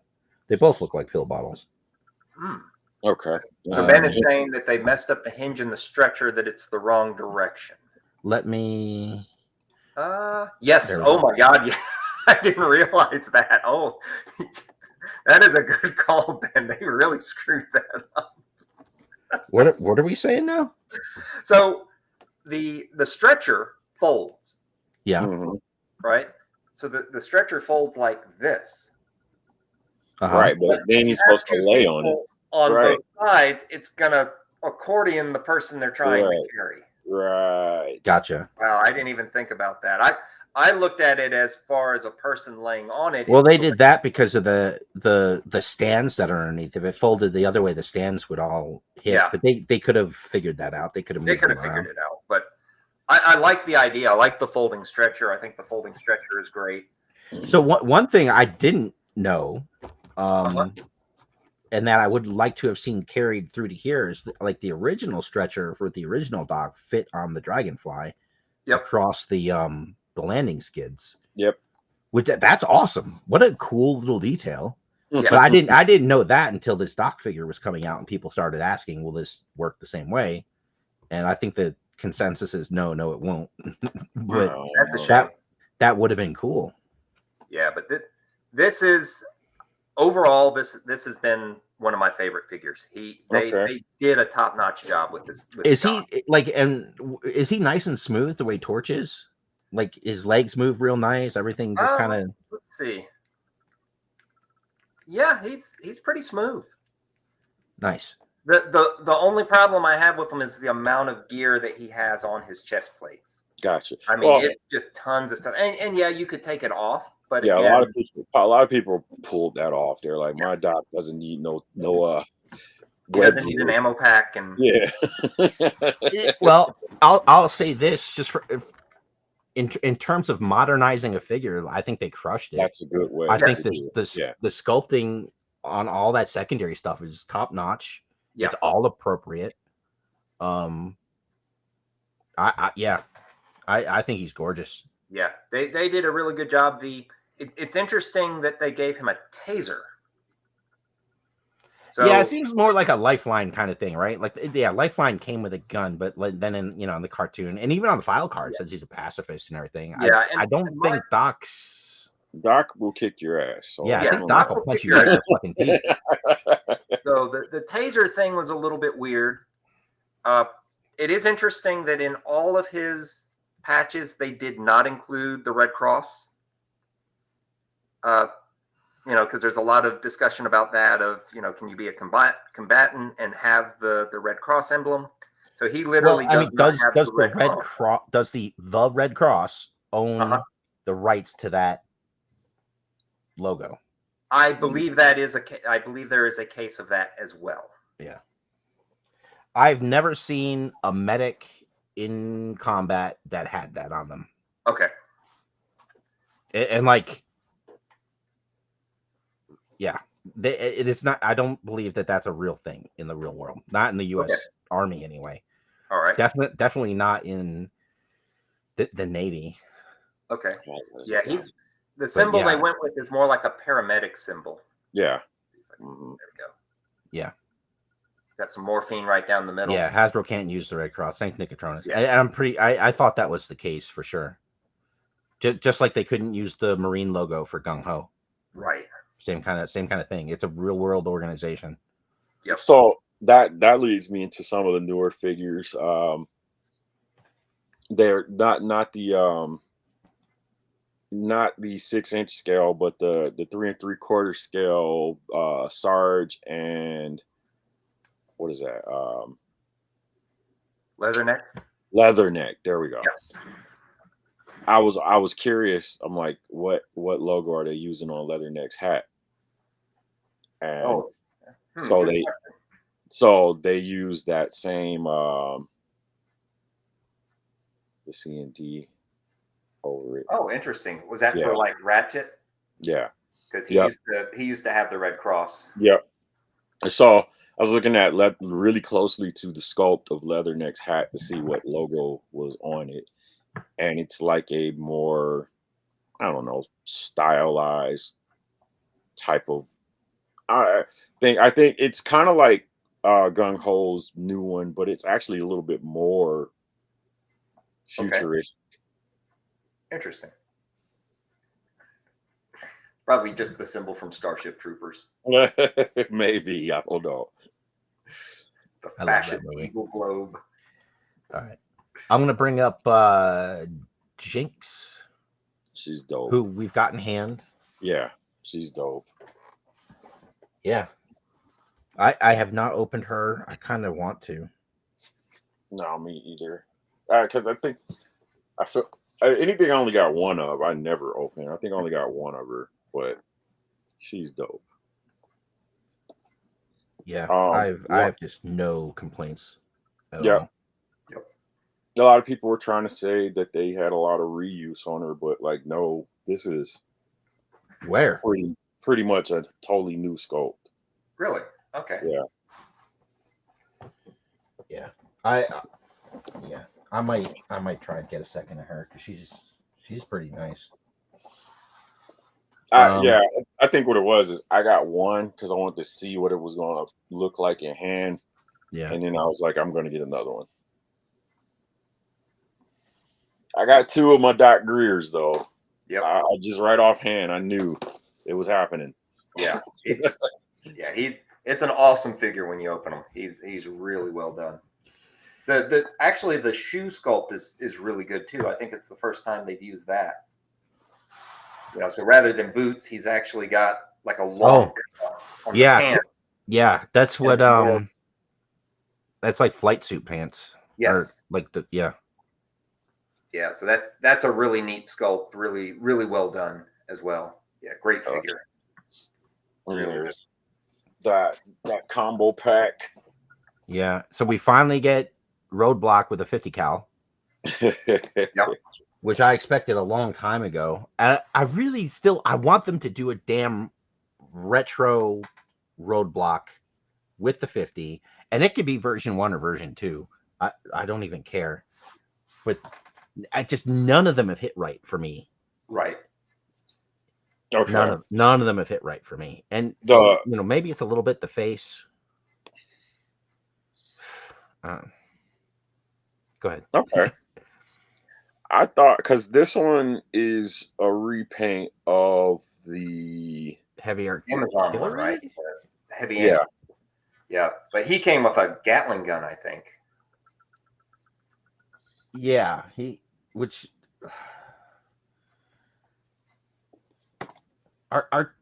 artillery. That's not what artillery is, Like it just so much about that figure bothers me. Yeah, and he's not smooth. He's one of the harder figures to pose. Okay. It's just so heavy. Tripwire. I don't know that Tripwire is anyone's favorite figure. Well, so here's the thing.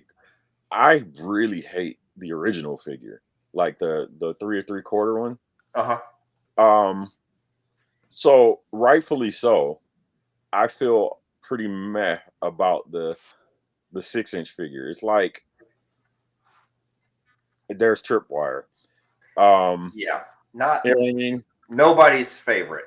Nobody's favorite, but for the subset, so every G.I. Joe is somebody's favorite, but like True. there's exceptions to every rule. Except But for yeah, Tripwire. Yeah. No. What I did like about the Tripwire figure, the deluxe version, is that they gave you both the classic and a modernized version. Mm-hmm. So if you wanted, and it makes sense. Like, look, like it absolutely makes sense to make, if he's a ordnance disposal guy, he should have a bomb suit. Yeah, that makes as opposed to Firefly having a bomb suit. I'm gonna sneak into this fort in my bomb suit. Yeah. But yeah, I think they did everything right with Tripwire, and I just don't care. That's what I'm saying, basically. But for this combo pack, I like this. This works. For the subset, this works. Yeah. I have no I know some people were upset because they kind of changed up how they're doing the tiger stripes, and like, I don't care. Me either. Does the Tiger Force one come with a Tiger Force mouse or Tiger Force rat? That's the big question. Isn't that what on the bottom right? Isn't that what that is? Oh yeah. Oh no, the rat.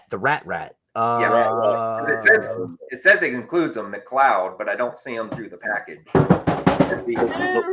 Yeah, the McCloud is down here at the bottom. Okay. Yeah. But the rat's not there, bro. I don't see the rat.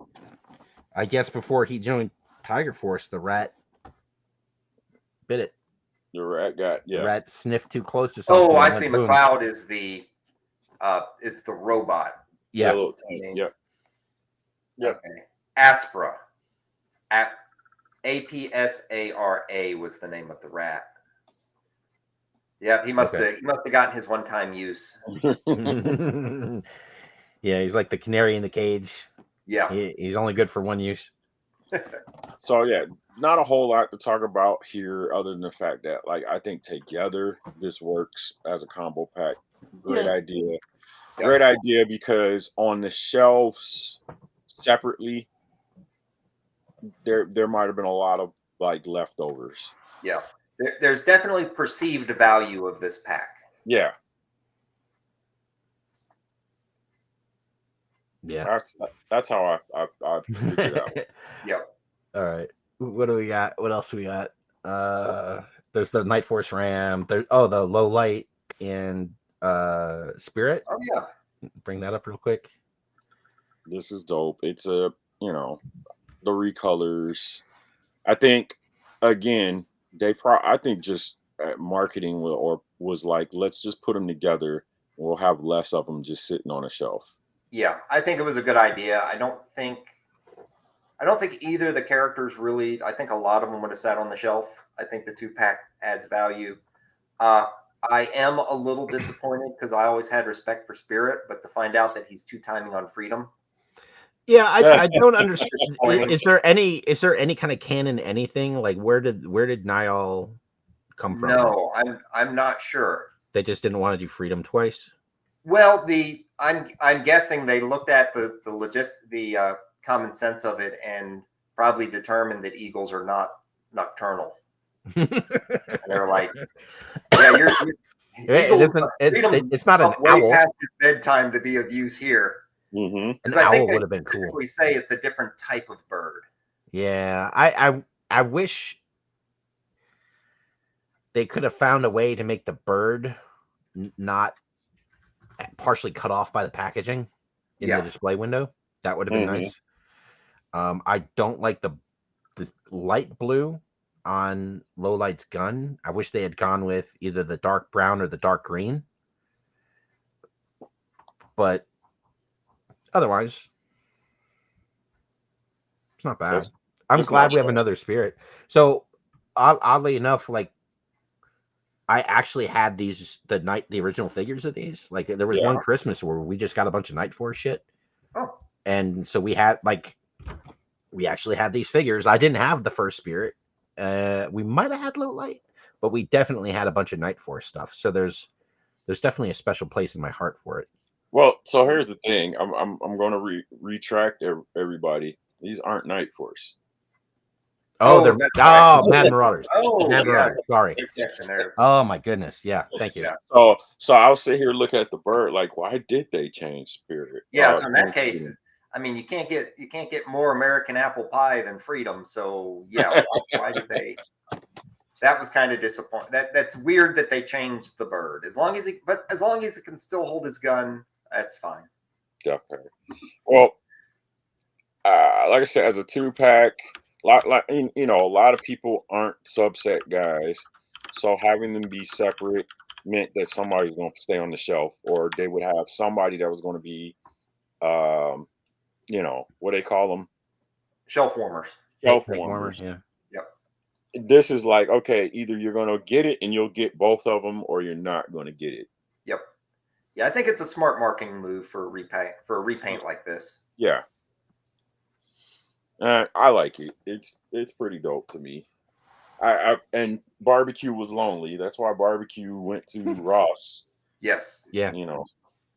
Like they waited a while. I'm not sure what the reasons are. I'm sure there's a reason. I just don't know what it is. But yeah, Barbecue was alone for some time. Yeah. Yeah, it's a strange choice to lead the charge with the Mad Marauders with Barbecue. Yeah, crazy, right? I still find it a strange choice that they even made Barbecue that early in the line. Talk about nobody's favorite. I mean, more so than Tripwire. Like Barbecue, at least he got to have a cool Boston accent in the show and had lines. True. That's true. Okay, now is it me, or does this Slaughter seem more yoked than the original one? The original one is extremely yoked. Okay, like I'm looking at him like, oh yeah, that was because you've been painting the one with that secondary on it from that custom class, right? That's right. Like I was not sure when I was sculpting that if I was going to be able to make something that looked right. His muscle, this sculpt is inhuman. No one's got traps like that. Like it's crazy. It's crazy. He looks like he could bench press a truck. But I mean, look at what he does in the cartoon though. He's like throwing. I don't imagine a battle android trooper is $150. It's a 6 foot tall metal robot is going to be 300 pounds, and he just slaps him around like nothing. While I'm thinking about it, fun fact about this picture that you're showing: if you find this version of Sergeant Slaughter, that's going to be extremely rare. Now, what is it? What was the change? Well, what happened is Sarge did not approve this one because he doesn't have his cover and glasses on. in the package. So they had to go back and redo the package so that the cover and glasses were on the figure in the package. No kidding. I did not know that. And but they made like before they basically sent him one of the production batch and said, here you go. And that's when apparently they didn't have it pre-approved with him. So he actually, and he even posted on his own socials. He's like, this one is not approved. The future ones will be proper and have the cover and glasses on it. Oh, okay. So this will definitely be a Chase variant. That's interesting. Which I think they will, because they made like a batch of them like this. So yeah, I heard about it. I didn't know exactly what the deal was, but wow. Yeah, and apparently that's one of his things. That's his brand. His copyright is that he's not to be shown without the hat and glasses. Yeah, makes you wonder why they didn't just sculpt the glasses on if he doesn't even want them to come off. Interesting. That's a very good question. Yeah, and they got him coming with an AK again. Like, I don't know what that's about. That seems like a very odd choice. What I think is also a very odd choice in this one is that, well, I like the soft goods duffel bag. I think that was a really cool add-on. Yeah. Mm-hmm. But I think people are going to be really concerned with it as he's walking around with this duffel bag. Everyone's okay. You like, for me anyway, your audio just went terrible, and I didn't understand anything you said. Okay. Can you hear me now? Yep, you're good. Okay. So I love the soft goods duffel bag. Yeah. But I think people are going to be really concerned when he's walking around with a duffel bag full of severed hands. Everyone's just going to throw all those into the bag. Yeah. Everyone needs a hobby, though. Yeah. That's true. Are the punching gloves, the boxing gloves new?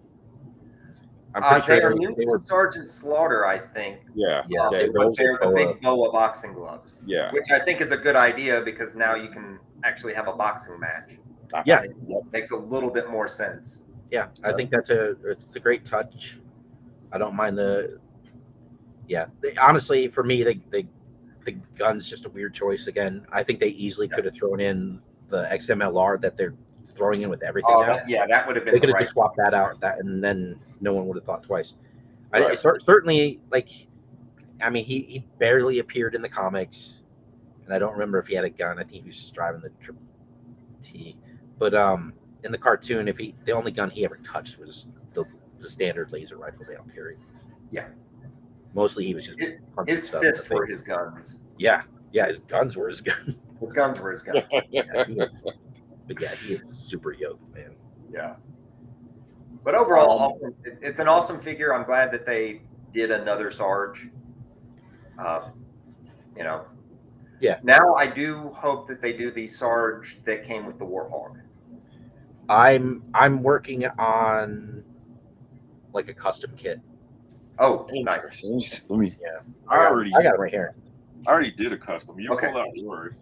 I got one. But yeah, no, this is my favorite version of the 3 3/4 Sarges for sure. Yep, definitely a great figure. I think this is the only one where his cover comes off. It is. Yeah, the original one, the mail order one, had a really wonky head sculpt. He was really kind of a goofy looking figure. All right, Mark, I wanted to see yours again too. But I've had this in my shelf for. Oh wow! Nice. Now is that a G.I.JOE Slaughter or a Battle Action Force? It's on Action Force pegs. Okay, that looks good. It does. It looks really good. Where did that secondary come from? This is whose is this? It's not Roadblocks. Is this Gung Ho? No. Yeah, it wouldn't. Does his close like that? Or is that open and I just couldn't tell because of the? No, it's closed. This is closed. Why why can't I think right now? I can't think. But it is classified, and I swear it's gung ho's. Can you hold it up again? Give me a second with it. There's just the piece in the middle there. Yeah, you got like a filler. Oh, okay. Yeah. Yeah, that looks like gung ho's. Yeah. All right. Let's who else we got? Raptor. Yeah, Raptor. We'll talk about him, then we'll do the other thing. All right. I don't know. Now he's deluxe, right?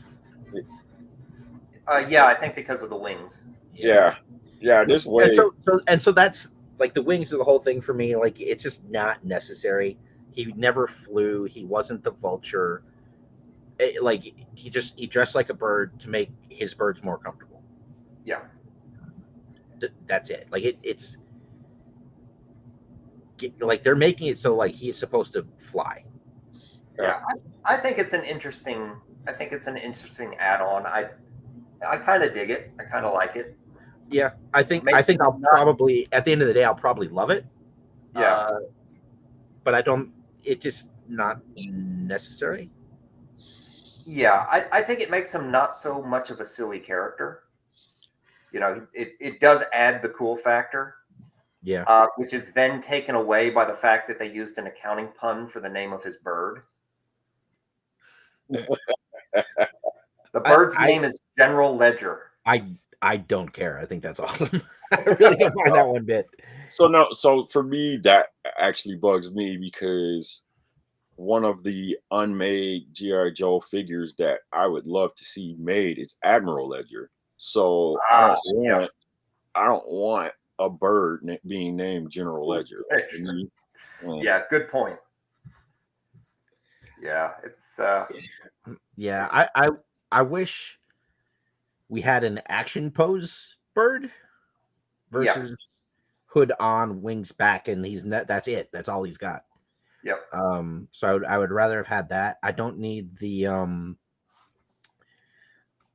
Storm Shadow version 2 claws. That's unnecessary. There's just some unnecessary stuff in there. Yeah. Yeah. But the figure looks fantastic. Yeah, I think the wings are going to look fantastic on him.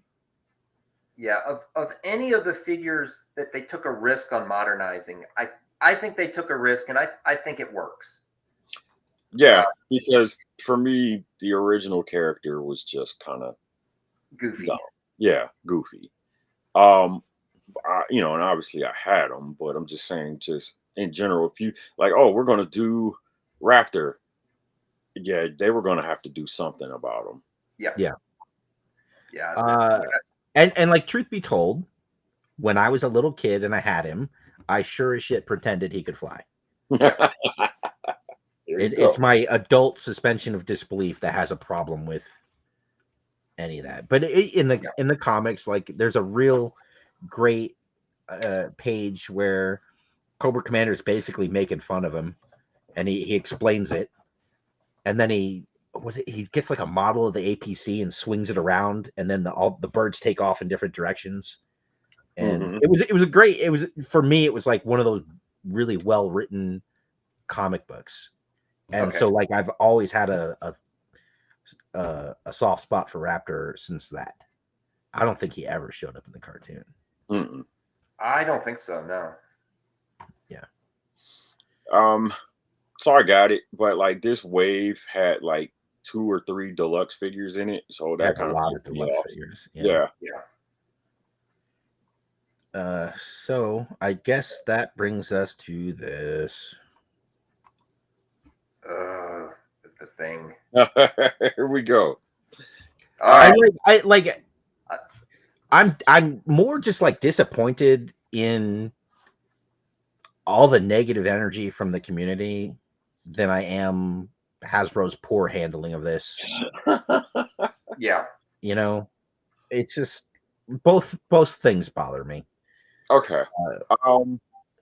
I'm going to go into the point of most people don't really like the whole Cobra La thing, but all of a sudden this figure was so sought after as a release.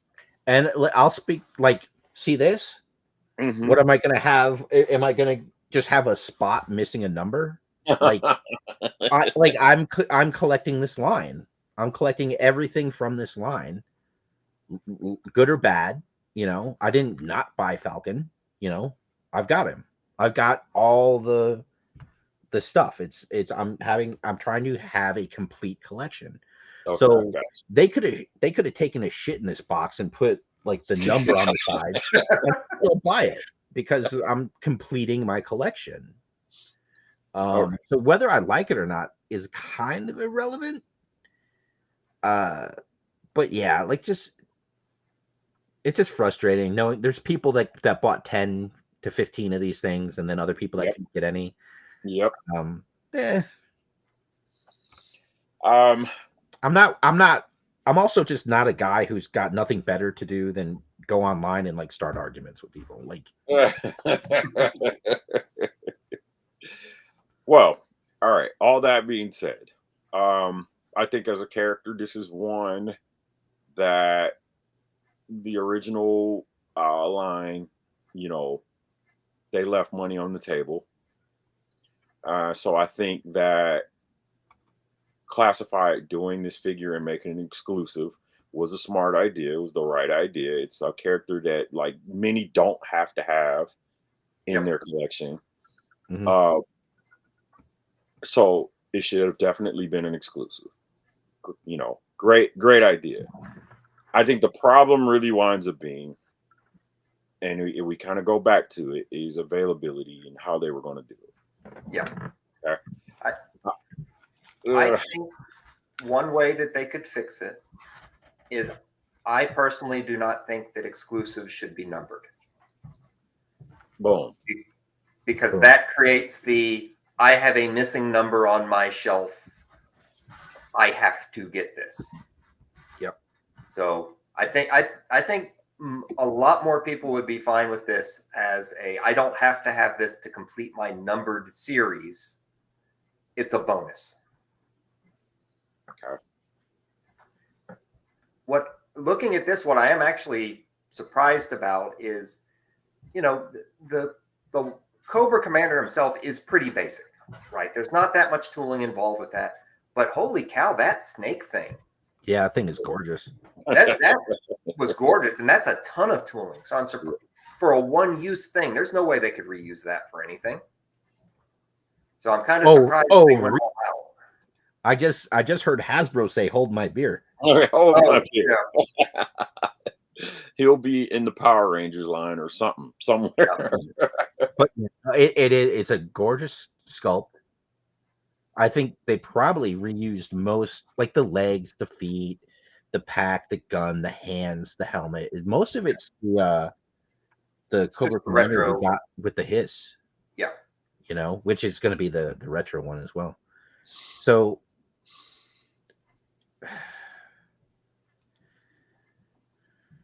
yeah. The frustration is there. I can see it. So I got a couple. They actually just shipped. Really? Yesterday. Wow. Okay. Yesterday. So, so they're shipping faster than what they said they were. I didn't get it the first day. First day was for the bots. The bots got the win on the first day. Yeah. But that second day, here's where the debacle really kind of took shift. They told everybody the night before, on the first night, hey, we're going to open it back up at 8 a.m. Eastern, which would have been 5 a.m. Pacific. And then sometime later that night, they changed it to, no, wait a minute, it's going to be 11 a.m. Eastern, so that it'll be 8 a.m. Pacific. Oh, geez. Okay, so here's what happened. They did. And I said, you know what? There's going to be a glitch. There's going to be something wrong. So I got up at 4:50 in the morning and was like getting myself set up and set. And I was stalking the page. And they, sure enough, had it up. But they didn't have pre-order open. but they had a blue checkout cart on their webpage right next to it. And so I hit the checkout cart and was like, oh shit, bingo. And was able to order early, even though they said they had switched and said it was going to be 8 a.m. So I think a lot of people probably caught that. And so I think a lot of people got theirs earlier that morning, which kind of brought the stock down. So by the time it opened up again at 11 a.m. Eastern, they had less than what they were supposed to have. Every time this came up, though, it was gone in minutes. Right. Oh, true. Like, and not double digit minutes, like single digit minutes. Yeah. And yeah, I didn't get it. I have a friend, like, fortunately, like, who was able to get one for me. I got real lucky there. Yeah, I think Hasbro needs to learn the lesson that if something is this in demand, you don't leave it open for quantity 5 for the bots to get them. Yeah, big deal. I think that's what tore through the stock so quickly. That was a definite big deal. Nickeltronic said, "Yep, he got his order in before it was live," and that's what. Yeah. I had one friend that had that. Well, if that's how you got yours, Juan, then I got 2 friends that got theirs that way. Every time he came up, I'd get like a dozen messages in Messenger from people. It's up, and I'm like, I'm already there looking, But I like twice I had it in my cart, and then it was gone before I could check out. Yeah, just a lot of frustration around a figure that.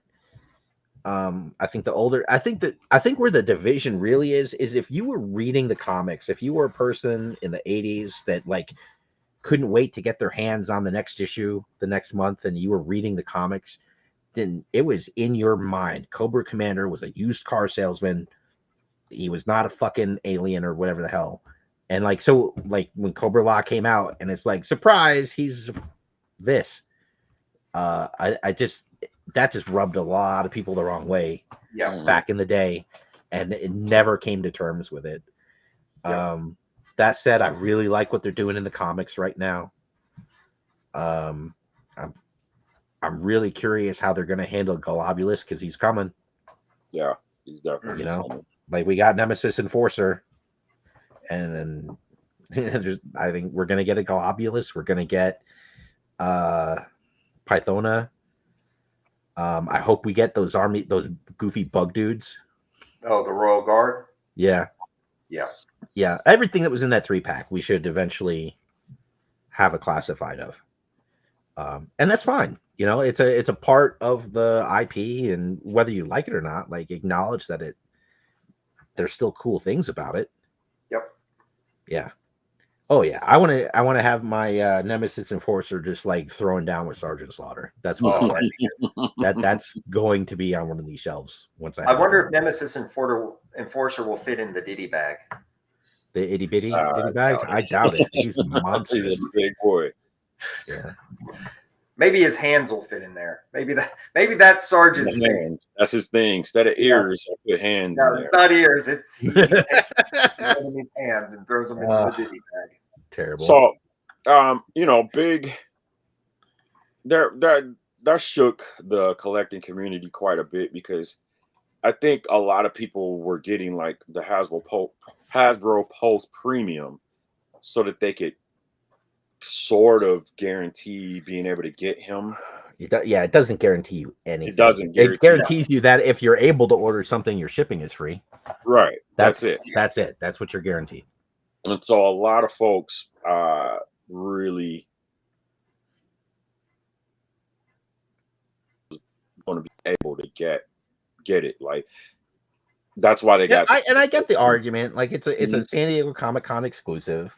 If you shelled out the money to go to San Diego Comic-Con, you feel like so that you can get exclusives, and you feel like you're getting ripped off because now everyone can get them. Like, sure, that's a valid argument. I get that.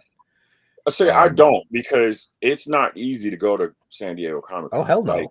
And that's why I'm saying, like, if you went through all the effort to get on the lottery for a A hotel room. lottery. Yeah, exactly. Like What, like the tickets are what, like almost $1,000 for a day?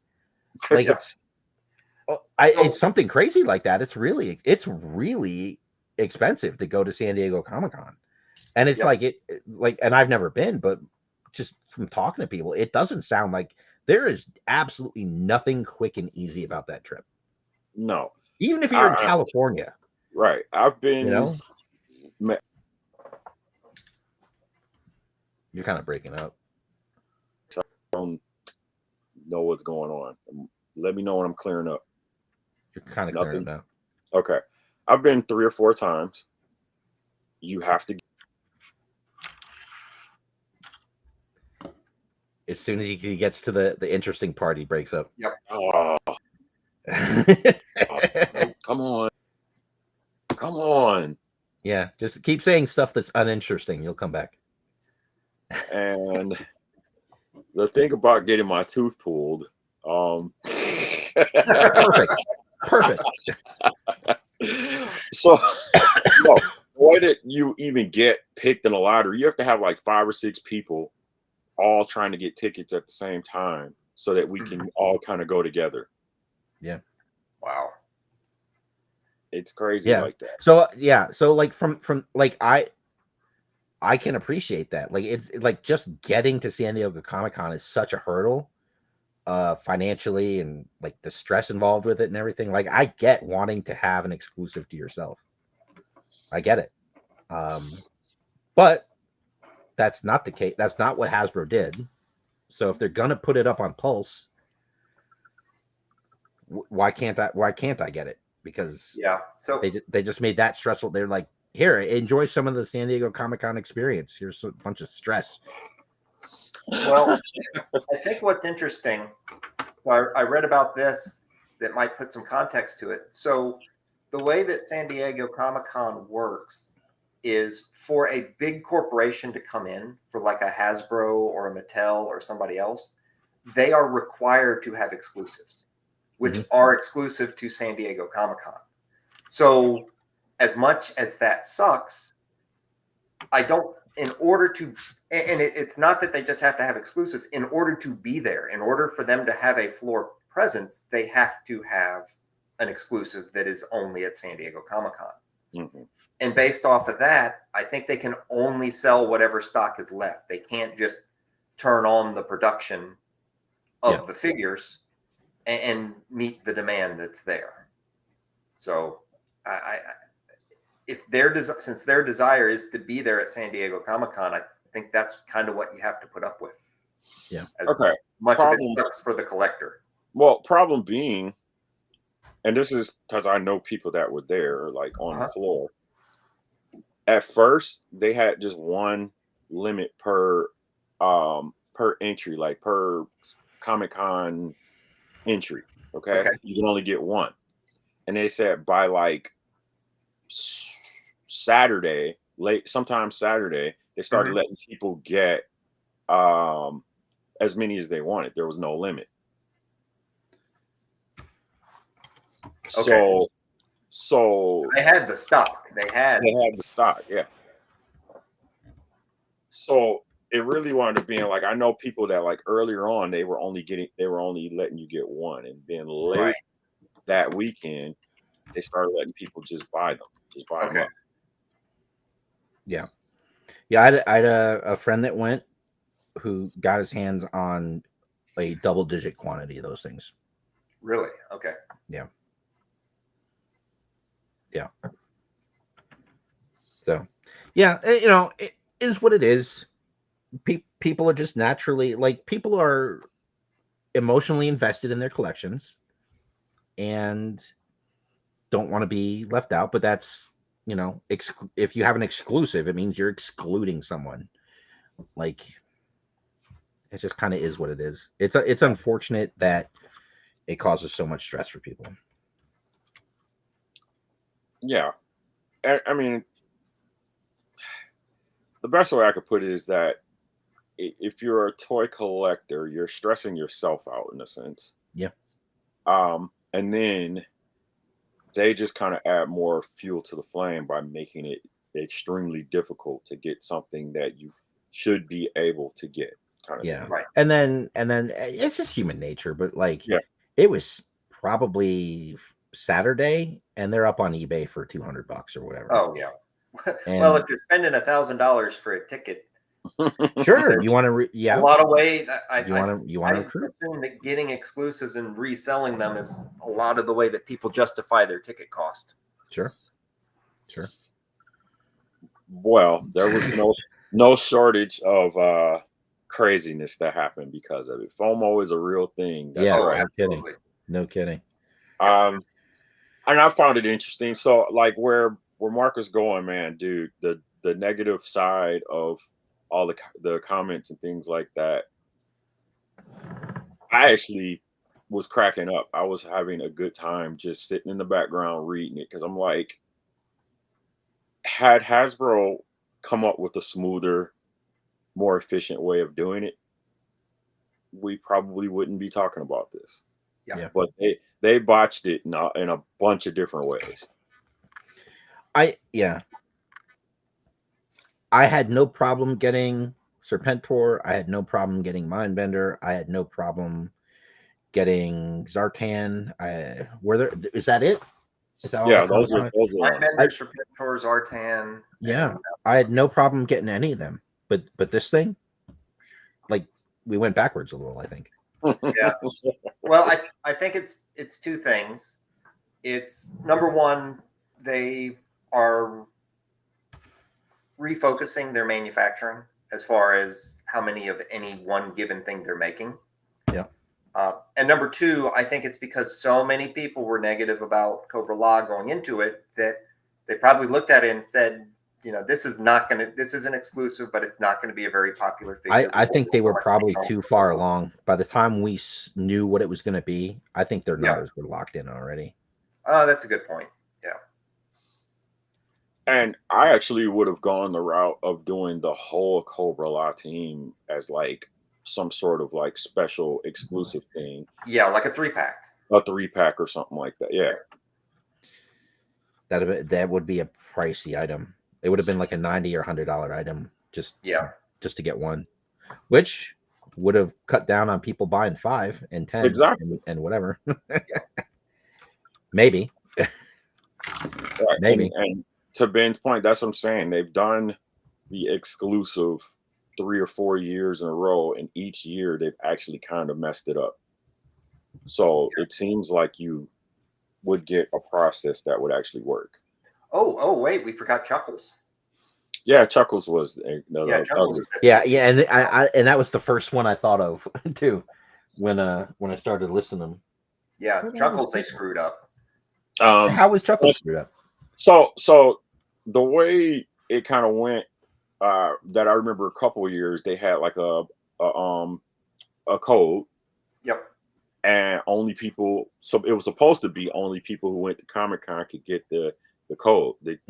Was it the QRL code or whatever? Yeah, then that was. I think that was Zartan. That was the first year with the code. Yeah, but everybody got the damn code. Everybody wound up getting the code, and so they were like, Hasbro wasn't happy about that, like how that worked. Or maybe it wasn't Hasbro, maybe it was the Comic-Con that wasn't happy about how that went down. So then they changed it again. They changed it to something else. So they've been going at this now for a few years, about 4 years, and still just haven't honed down like the best way to do it. Yeah. So that's what I'm saying. Like on their end, they've botched it a few times, and somebody's got to get it right. Yep. Well, you know what? And like this year's stressfulness of the whole thing is only going to make next year more stressful. Because everyone's going to go, I remember what it was like last year. I got to be fucking on it or I'm not going to get this thing. Yep. Yeah. I think Chuckles was probably the easiest one. I'd agree with that. Because he was available. He really was available online. Yeah. I think they really the Serpentor and the Mindbender ones were the ones that really kind of sucked at first. Like they just did it in such a way that caused a little bit of pandemonium. The Zartan one pissed people off to begin with. Sorry.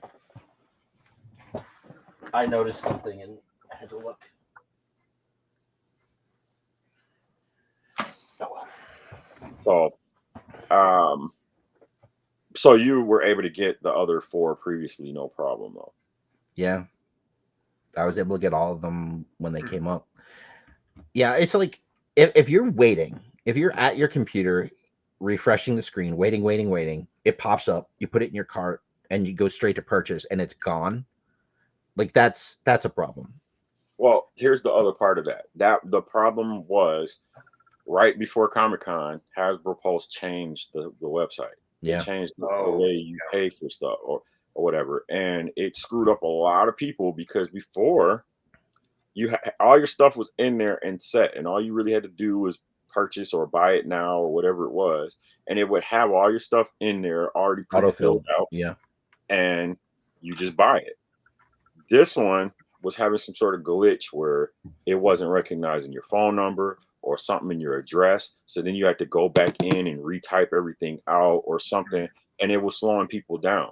And so a lot of people were really complaining. I had it in my cart, but they messed up the checkout process, which took too long. And then it was gone before I could finish checking out. Right. So one or two of the times with this one, I was I wasn't home and I was trying to use the app. I'm curious if anyone was able to buy this thing with the app, or if it was all just PC users that were able to actually get it, because the app is terrible. The app's really bad. Yeah. But that's interesting. Like I said, they changed the whole buying experience. Yeah. Right before going into Comic-Con. Yeah. All right. We are at 2.5 hours. I think we've rolled through all the exclusives that we wanted to talk about. Yeah.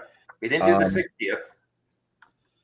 Well, so let's at least end off talking about that, just that whole thing, because that's a new thing that they're really kind of rolling out.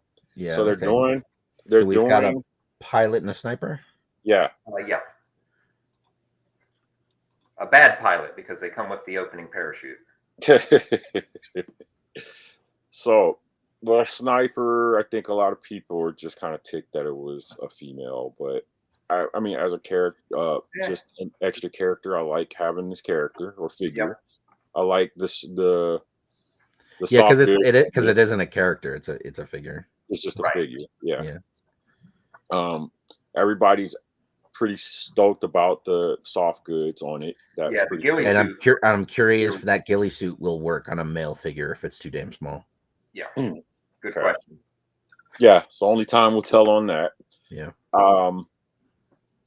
Not too much else to say about it other than what Hasbro is looking at doing down the line. They talked about basically having a line of these figures that aren't actually characters but just builders. Yeah. Mm-hmm. Yeah. I'm okay with that. I don't mind that too much. My issue is just, again, my suspension of disbelief, and they're trying to say these are like an homage to actual military, and they're like so far removed from it. Right. You know, the uniforms are way the hell off. Like they're just way off. And I don't care that like historically there are a lot of really like almost prolific female snipers. Like girls can shoot. I have no issue with that. But like, what the hell is she wearing? What is that? That's nothing anywhere remotely like any Marine uniform ever. Yeah. If you want to say it's 5 minutes in the future, fine. Yeah, I think the ghillie suit is the star of the show on that one. Yeah. I was not interested in this one until I saw the ghillie suit spread out. Even some of the pictures of the ghillie suit look pretty bad, but I'm looking forward to seeing these head sculpts in hand. Yeah, because they look kind of really good. Yeah. They look really good. So yeah, and to be honest, she's going to be my shooter. I did not get the Walmart version of McGavin? shooter, so she's just going to be my shooter in my collection. Gotcha. Which makes sense because she was supposed to be part of the like green shirt, the original like 13 or 14 Correct. line back in the day. So that to me makes sense. Yeah. Okay. The Halo jumper. I got a couple of these. I actually can't wait for this one. Yeah, I like the figure. It's I was a little disappointed to find out that the parachute doesn't actually work. What? Yeah, It's off good parachute they that did doesn't. say don't throw it off of your. Oh, he did. Yeah, Lenny did say that, didn't he? Yeah. So a little disappointed in that. I think for kids that would have been an awesome toy. Yeah. And I can't imagine how they couldn't get it to work because they've been making parachute toys forever. It would just have to be bigger. I'm looking at it bigger. now. I'm looking at it in the package. It would have to, and like it would have to be bigger, which means it wouldn't fit in that backpack, which is what they wanted. Yeah.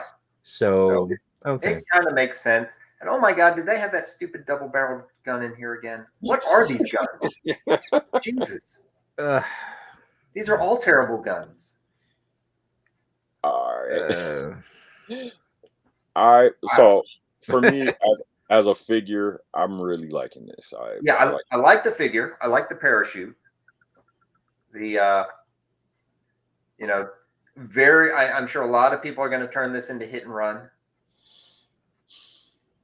I'm doing a thing for him too, like a custom. Here's all the parts to make the thing. Nice. And I hadn't thought about it before, but yeah, this would be a great base for that. Yeah.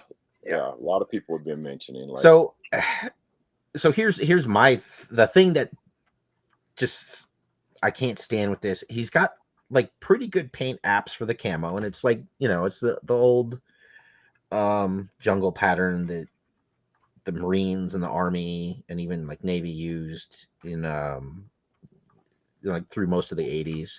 Right. But it's only on the legs, it's only on the front and outer part of the legs. On the arms, it's like on the inner part of the arms. It's not consistent, which is just kind of weird. That's very strange. You see it? Mm-hmm. Like there's no paint apps on the inside of the legs. There's no paint app on this outer part of the arm. Like that's just, I don't get that. That's weird. Well, yeah, we'll have to see it in person, but I'm gonna have a couple of them, so I'm definitely going to see it in person. Yeah. He's gonna look good with the helmet on and the goggles. It's definitely kind of action forcey. Yeah, I mean I think that was kind of the point. I think they were trying to come up with some figures that they could like sort of compete with Action Force, like different troops or stuff like that. But I like it, and I think that's what they're really talking about down the line. Yeah, maybe even doing different uniform eras and stuff like that. Yeah. I like the idea. I think it's a good way to expand. I mean, 95% of this is reused parts. Mm-hmm. Oh yeah. And then introduction of new parts that they're going to use back in the classified. So I think as far as tool use, I think it's a great idea. I like what they're doing. Some of the choices may not be the best. And my stuff, it's like most of my problems are like administrative. Is he a pilot or is he a Halo jumper? Yeah. He's a very bad pilot. Pilots wear flight suits. I've never seen a pilot with a camouflage jumpsuit, period. Yeah. It's just like pick one. Right. And if you're gonna do this 60th anniversary and we're saluting the military, like make an attempt to have like a military member that can relate to the thing. Because they haven't done that at all. No Marine is going to look at what they're calling a Marine and identify with it. This guy isn't like I've certainly never seen a pilot that painted their face. like that. Like if you're a pilot, your plan is to stay in the fucking plane. You know, like if he's a halo jumper, okay, just But be it a says halo jumper. right. It says action pilot, then it says halo jumper. Yeah. So it's like which one? So I guess maybe it's doubling. Maybe with the helmet on, he's a pilot. With the other helmet, he's the jumper. Yeah, Uh, it's a stretch. It's a Yeah. stretch, but maybe that's why they put the two helmets in there. Is what I'm saying. Yeah. yeah. Although If you're a halo, like the high altitude part of halo jumping means you're on oxygen, you need your and oxygen. You're you're gonna have the using mask anyway. Yeah. Yeah. It's just Yeah, it's a stretch. yeah. It's So on God's side. yeah. So I was like, I'm sure people are tired of hearing me say this shit. I was in the Navy for 26 years. I don't relate to this figure. Yeah. Like, don't call if he's a SEAL, call him that. Don't say he's a sailor. Don't call him a sailor. Yeah, I think the action sailor, action soldier is just to tie it back to the 60th anniversary. Yeah. Even though it really has nothing to do. I guess this comes down to like I would love a sailor figure. I would love a figure that's like this reminds me of my service.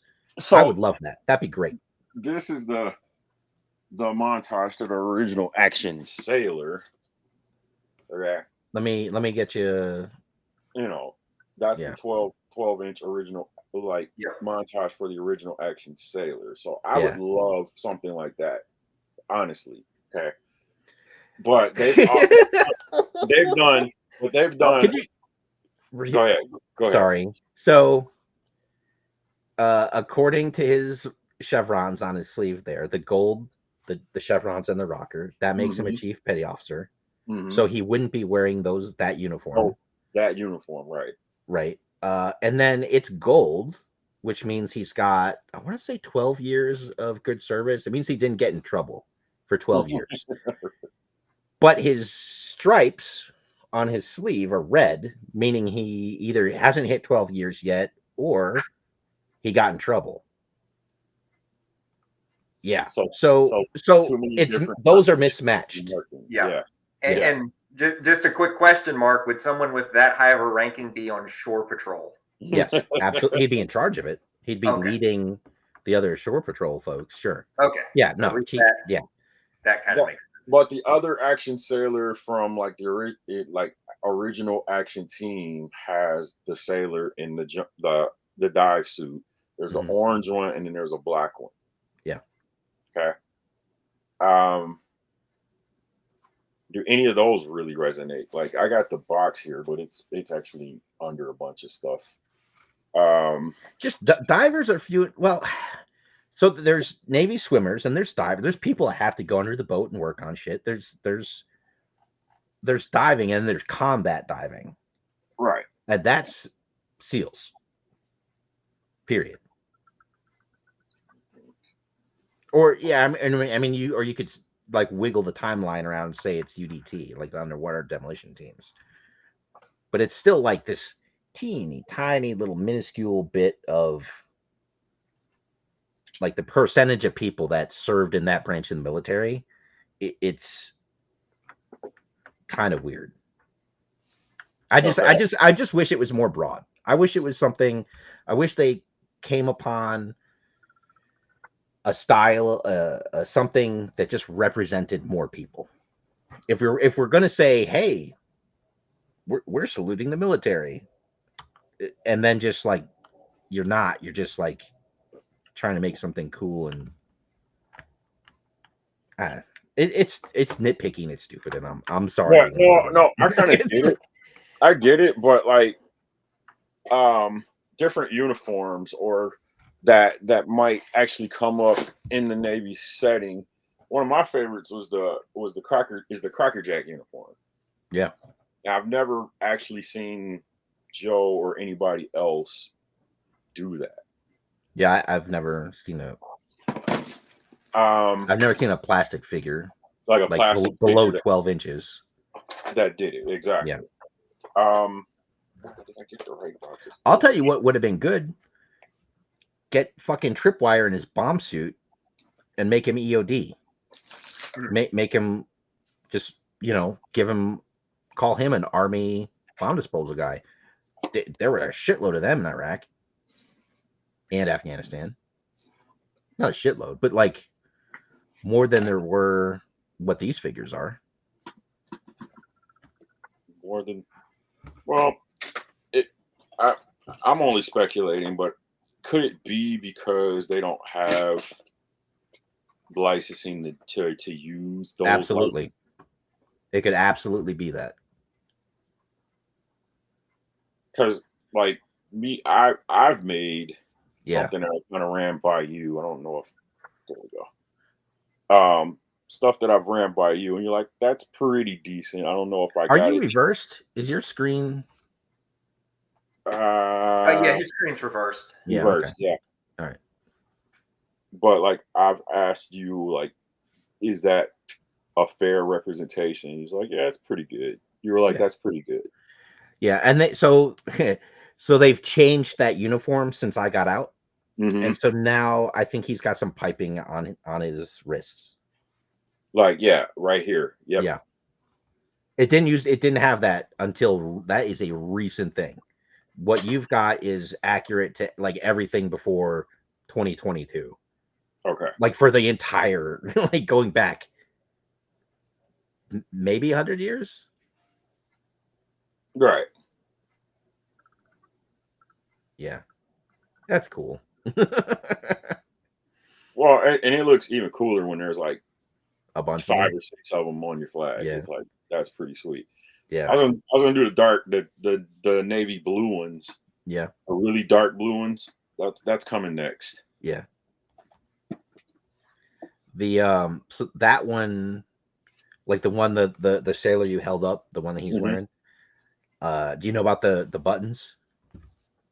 No. So the pants have 13 buttons.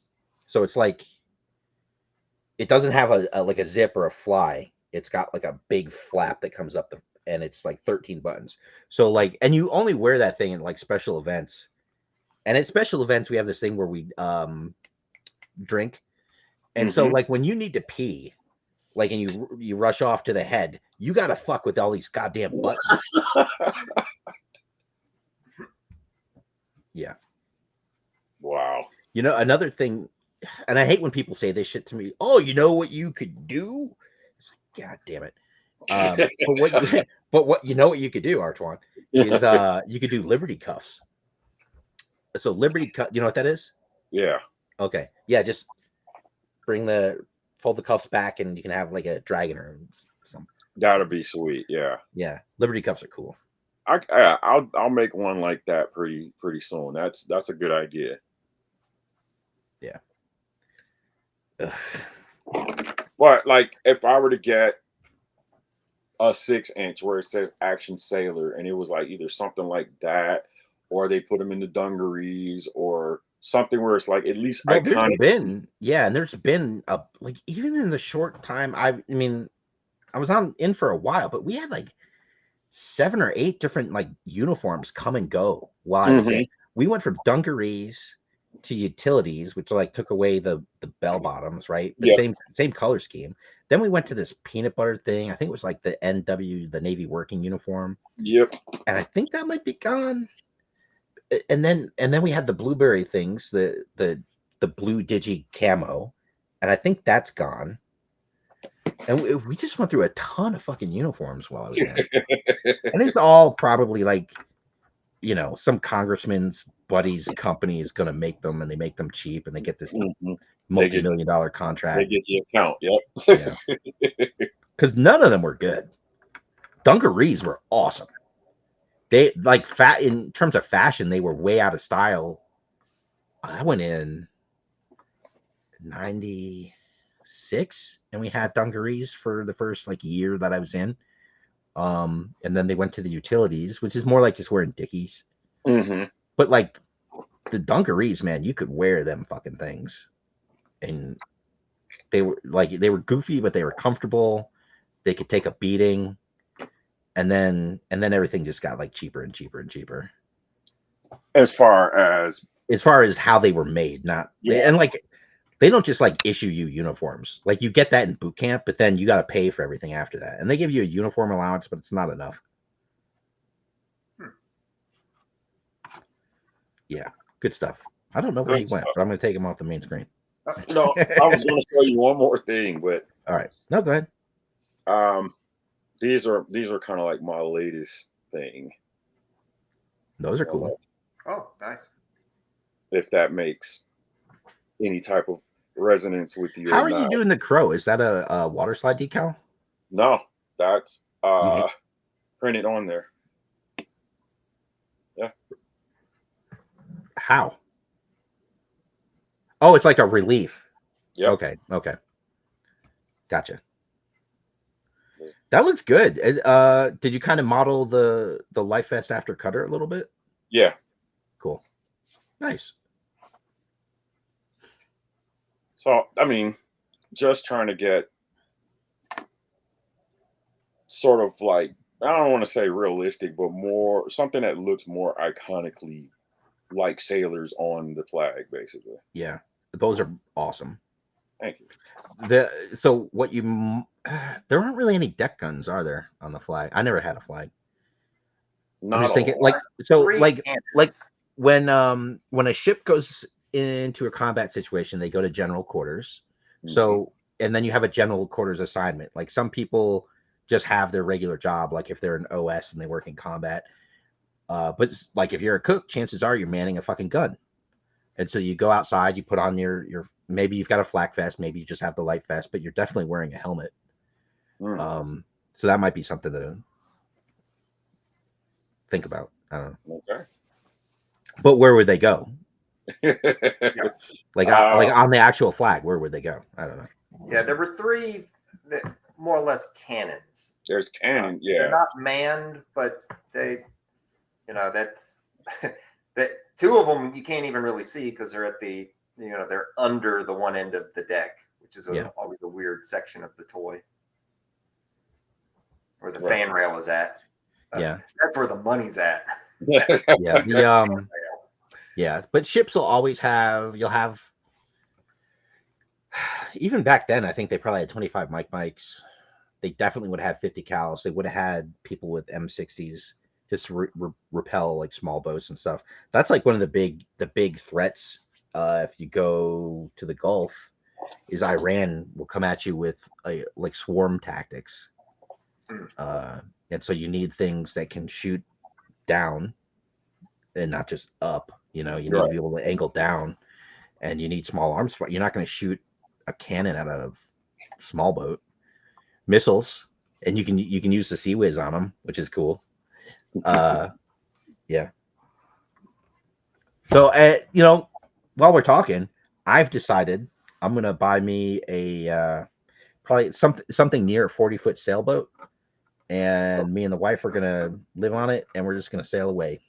No way. That's what I'm gonna do. So my youngest is 11 years old, so I've got 7 years. 7 years. To convince her it's a good idea. I save you some money. Yeah, I mean you can do cheap. You can, as long as you don't mind eating fish and lobster, like you can be fairly self-sufficient. Yeah. Like I'm absolutely goddamn serious. Like this is what I want to do. So I approached her about it, and she didn't give me a hard no out of the gate. But there's a lot more discussion coming. You have to wear her down. I don't know. She's like when she grew up, her dad had a boat. It was a power boat. It was like a 20-foot power boat. It wasn't a sailboat. But she has these fond memories of like fishing and like coming back to the pier and cutting the tuna and just straight eating it. So there's. Yeah, so she's not a hard no, but I'm gonna have to work on her to convince her like it's okay. Like, so I've had this thing for a long time where like she'll, when people taking cruises comes up, I'm just like, ugh, like just no, thank you. And it's more about being crammed into this thing with a bunch of other people. I'm Gotcha. not into that. But like if it's just her and me on a sailboat, like I could do that. I Like you could do weren't that. crammed into that thing with a bunch of people before. Yeah, I've just kind of been there, done that. Like I'm good. I'm good. And then like her first question was like, "Aren't you afraid of weather?" I'm like, "Yeah, I'm terrified of fucking weather." But like you do it smartly. Like you pay attention to it and you avoid. Like Gotcha. yeah. Anywho, I feel Interesting. better. I said it out loud to you guys in the internet, so now it's real. Now it's real. All Well, right. Fair well, enough. Yeah. Fair enough. But as you can see, we can talk about Joe and all types of stuff. No problem. Yeah. Right around a little under 3 hour mark. Yeah. wow. I do want to do a what are you working on? Okay. Mike. Mike. All right. So Mike can start. I'll go ahead and start on. So I have gotten a hold of some from one of our group members. I've gotten a hold of models of the Defiant. He did the crawler, the shuttle, the booster, everything. So I'm doing it in a 20-inch scale, 20% scale. So working on that. You might see the next model I plan on doing is this little boy, the Barracuda. This was a lot later than when I was collecting, but it's actually a pretty fun little vehicle. I picked this up at Joe Fest for $5, so that'll be my next model. Yeah. One of the interesting things about this one is this is the only toy that I think they made in multiple colors, and you didn't know what you were getting when you opened the box. So Interesting. you can see them out there. There are some that are blue, black, blue, and some that are black, blue, black, blue, black. So my guess is they made one tool of all three major pieces, and then when they looked at it, they were like, "That's ugly. It's all the same color." Well, we've already done the tooling. How do you want to fix it? And I think their way to fix it was they basically shot it in multiple colors and then mixed and matched the final pieces. Gotcha. So kind of a neat. I didn't know that. Yeah. Yeah, it's kind of goofy because it's like a one-man sub, but it's kind of a fun vehicle. And then should I talk about the other big project? Yes, As please. much as you want to. Not if you're not comfortable with showing anything, that's fine too. Oh, it's going to be a long time, so I'll go ahead and show everybody for the two people that are still here. They have put up with us this long. So I am one of my dream vehicles that I've been kicking around for a number of years is the original air carrier from the G.I. Joe cartoon. Let me go ahead and bring up a picture here and I'll share it. So just so that everybody remembers.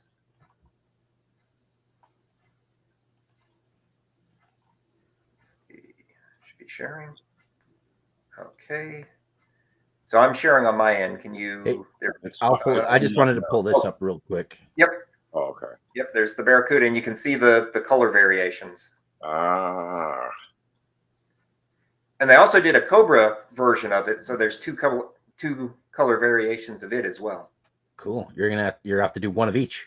Yep. So what's that all black one down at the bottom? Did someone just mix the pieces together, or was that something? A simple part swap from the two versions above results in an all black, all blue versions of the Barracuda. Okay. So yeah, it's just a part swap. It's not. Yep. Yeah. So that's just going to be a fun little vehicle. So there we go. So remember that big giant bumblebee looking thing that shouldn't fly? Yep. My plan is to make it. So I'm going to make it in a small scale, probably 10% scale. But it's going to have a full loadout of everything that could possibly fit on it. So I am not good enough to look at a picture like this and figure out how this thing all goes together. So I've actually worked with a artist who is going to be doing that for me. So his name is, he goes by the name of Rusted Gear Cosplay, or no, Rusted Gear Art. And this is where he is at so far on it. Let's see, there we go.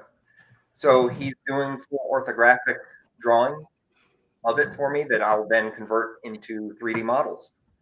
So there's his top-down view. Lots of stuff going on here.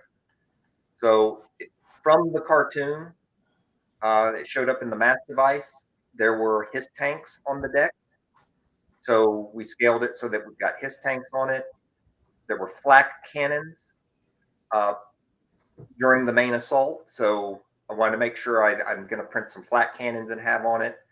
These are the predecessor of Rattlers. They're referred to as skirmishers. So I've already done the model of that. Yeah, let me go ahead and share that. So this is a long time project. I'm hoping to have a model version of it for next year's Joe Fest. Let's see. I want to do. Let me go ahead and bring up another picture of where I'm at with the skirmisher. Yeah. Yeah, here we go. So I'm not going too detailed in the skirmisher because it's intended to be printed small, but basically it looks like this. There we go. So similar to a Rattler body, 2 VTOL jets. This was, if anyone remembers the cartoon, this is what Destro and the Cobras were flying around the volcano shooting it. Yeah, to get the meteor. The meteor catch, yeah. Yep. So that's kind of what I'm basing everything off of. So it's going to be a lot of miniature vehicles like this being created. I'm going to create Diamondbacks for it, which were the triangular planes that they used to attack the base in the opening sequence. So fun project. I'm looking forward to it. It's going to be a very meaty project. Yeah, you're branching out. You're getting bigger. Yes. Oh, this is going to be big. It's going to be big on a small scale. Exactly. But for you, pretty big. Yeah, the end result is I still think the overall thing will be about as big as a Night Raven, even printed in a small scale. So cool. So it's gonna be a beast, and hope to have it for Joe Fest next year. So we'll see how all that goes. At least you can put it in your car and drive it there. Oh yeah. Oh my gosh, that'd be horrific. Yep. So that's what I've got on my plate. So a lot of fun stuff, a lot of good stuff going on. That's dope. Cool. All right, how about you guys? I got nothing. I just make figures and put them in my shelf. Hey, that's all good. Well, right, and you've also had, like we talked about before the show, like you're busier in the summer than you are during the school year. Yeah. So. Yeah. So I mean, I just make figures out right now. For some reason, I've been having this fascination with painting everything black, and so I've been doing like a kind of like a Night Force thing or theme with stuff going on my flag. So I took everything off the flag, partly because I was putting the house back together, and so now the stuff that's going on the flag, everything is black, which is weird. So I got like a question for you then. Yeah, no. What black paint are you using? I've yet to find a really good black paint for this kind of stuff. So I do it in 2 different ways. I either do 3D printing resin in a black. Okay. And then just use like some acrylic paint to touch up any areas that for whatever reason doesn't look completely black. Okay. Or I will do parts and just spray paint everything black first and let that sit for, I kind of go at it slow. I let everything kind of cure for like a week. Okay. and then from there paint everything, any other colors over the top of that. So I mean, my process is more so just slow and like meticulous as far as anything is concerned. Either I'm doing 3D printing resin black, or if I'm using different color pieces or whatever, printing in whatever different color, then I'll spray paint everything and just let that cure for however long that takes. Okay. So I mean, if I can move around, let me see if this is possible. I can at least show you what's on the flag. Oh, there we go.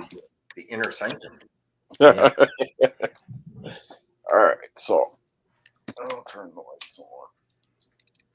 So this is what's going on right now. Oh, wow. Oh, yeah. Yeah, you're not working on anything.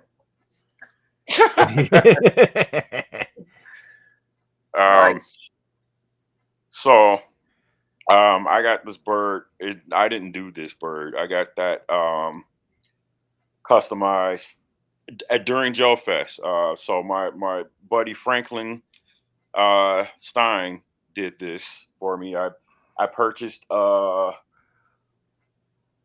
new HasLab right there, and just handed it over to him and said, "Hey, paint it up for me," and send it back to me.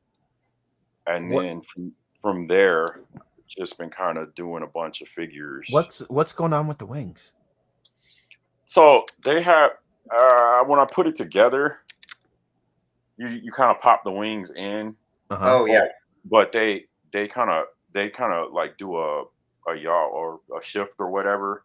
I just kind of left them that way, going off the stand, I guess. Okay. Oh, okay. So like they can come out, they can go up, and they can kind of go down a little bit. I just left them like that. Okay. That's cool. Like, no kidding. I absolutely love that you've got sailors on the deck. I love that you've done that. Yeah, for me, it just makes it look right. It makes it look so much better. Yeah, I pulled the other guys off, but I had them all standing up here, and that's not all of them. I probably have 20 of them now. Yeah.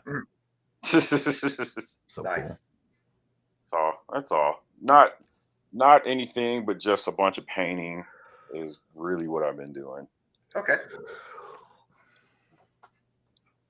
Very cool. Sweet. Yeah, similarly I guess I'm up. Yes, you're up. Yep. So yeah, like similar for me, like the just kind of like the Night Force stuff coming out has me kind of repainting stuff I'd already done. Like I'd done like a Shockwave. Oh wow. Pack, right? And so because of the Night Force one, like I just did a different paint job. I love it. So it's weird with this one. This guy has the 2 leg holsters. So I made 2 of the pistols. Where is it? That pistol, I made 2 of those to go into those 2 leg holsters, right? Okay. Makes sense. Yeah. This guy only has 1 leg holster, and it's too small for the pistol. Really? Yeah. Oh, okay. I'm surprised. I guess they did a little bit of kit bashing. Yeah. So I'll probably have this on the Etsy store in a couple days, and it'll only come with 1 pistol. There's no reason to put 2 on there. So okay. But like I think I'm most happy with that. Oh, nice. But it was like I knew going into this design, like I want it to be pretty close to that's what people want. They want as close to the original as possible. Mm-hmm. That seems to be what kind of sells for me. Yep. And but I wasn't going to use the little hook, whatever, for the knife to go in. I knew it needed to be a legit sheath. Nice. And it just sort of worked. Like it's one of those things where like I'll do a test print and then I'll figure out how much I gotta mess with it. And it just sort of worked the first time. Oh, so cool. I was very happy with that. And then I did the I'm working on like a way to do decals for this. This looks sharp. That looks good. Like more so than the green or the Tiger Force versions I did. For whatever reason, this these colors work on this sidecar. So, well, I think it's getting closer to the Mirage. It's getting closer to the silver. Maybe that's what it is. Yeah, but I'm gonna have some decal stuff to put up front, and I'm kind of still working on that. I like that paint job. That's nice. It looks sharp, man. Yeah, I'm happy with it. But like design wise, that's at least 2 years old, I think, when I did the sidecar the first time. What else am I doing? I'm working. So I'm really trying to get more into doing like figures and like the secondaries and stuff that go on them. So I've got that Sergeant Slaughter. I'm not pulling up where I'm at on that because I've only just recently started fooling with this. Okay. But I am revisiting my my rock and roll version 2.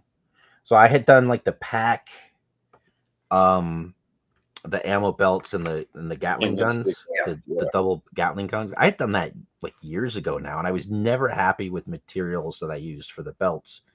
But I'm now comfortable and confident printing in the F69, which is that TPU like resin. So the ammo belts are going to be that, and I'm kind of making it. The original one I did, I kind of did it based on my memory of what those toys looked like, because I didn't have at the time. I didn't actually have a rock and roll version 2. I had it when I was a kid, but it was long gone. So I kind of looked at the comics, and because I had the comic books with me when I was doing that design work. But yeah, so I've gone back and I've redone the backpack. So this is pretty damn close to the original. I have the rifle. It looks really big here because it's just closer to the webcam than anything else. And it needs adjustment to look better, but it's pretty dead on to the original right now. And then the Gatling gun is, again, I've made it closer to the original. And I might make it a pinch smaller, like maybe 2% smaller for the final thing. But I'm working on that. And then the big part of that is going to be the secondary, to just make his shirt look as close to the original as possible. Okay. Oh, and I'm doing because I'm not going to do a hat. I'm going to do a whole head with the hat sculpted on. So okay. So, and then I'll sell that as a unpainted kit because I am not fucking painting this thing. Gotcha. It's working on that, and then I've got, gosh, I think I've got 3 or 4 different like toy line things that I'm actually great spending my days working on. Like, so like all the kind of Mark II design stuff is kind of backseat to paying jobs. So why would you want to do that? Yeah. Oh, I'm on version like 5 of the Thunder Machine. I'm on version 3 of the Conquest, and I really just need to just stop and just get a fully functional test print that just goes together and then just be done. Yeah. But I keep tweaking things. I keep thinking, oh, it would be better if X, and I make that little change, which requires me to like backtrack and change, and then I hit a roadblock. And I'm like, fuck, I need to just start over. And I've done that. I've done that multiple times.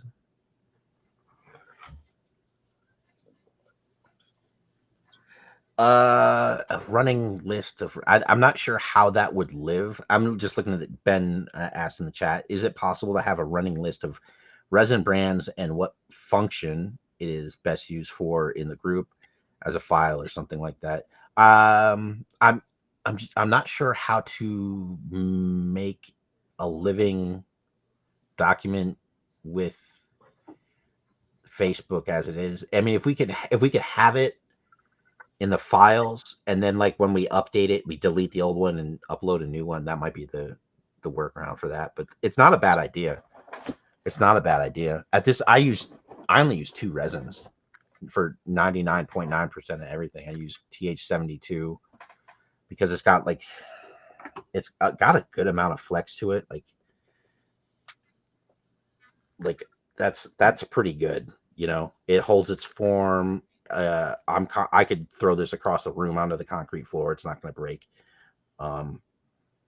So I use that for most things, and then for like the ammo belts that have to like wrap around and have a lot of flex, I use F69. The only reason I would go to something else is if I need something translucent. I would go to I don't even know what I would use right now. I would probably, because I physically have it, I have Elegoo,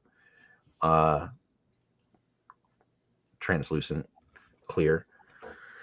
But it's not. I haven't found a clear translucent resin for DLP that is great. Mm-hmm. I found one that's super clear, and the problem with that is it grows a lot. Like it doesn't, like all the supports just turn into mush at the bottom. Okay. And I mean, I'm sure I can tweak, test print, tweak, and get there. But it's like as of right now, I'm nowhere near being able to consistently print stuff that I can use with that. But it's crystal clear. And again, this is not the Elegoo. This is this other stuff that I tried. It's expensive too. Yeah. No.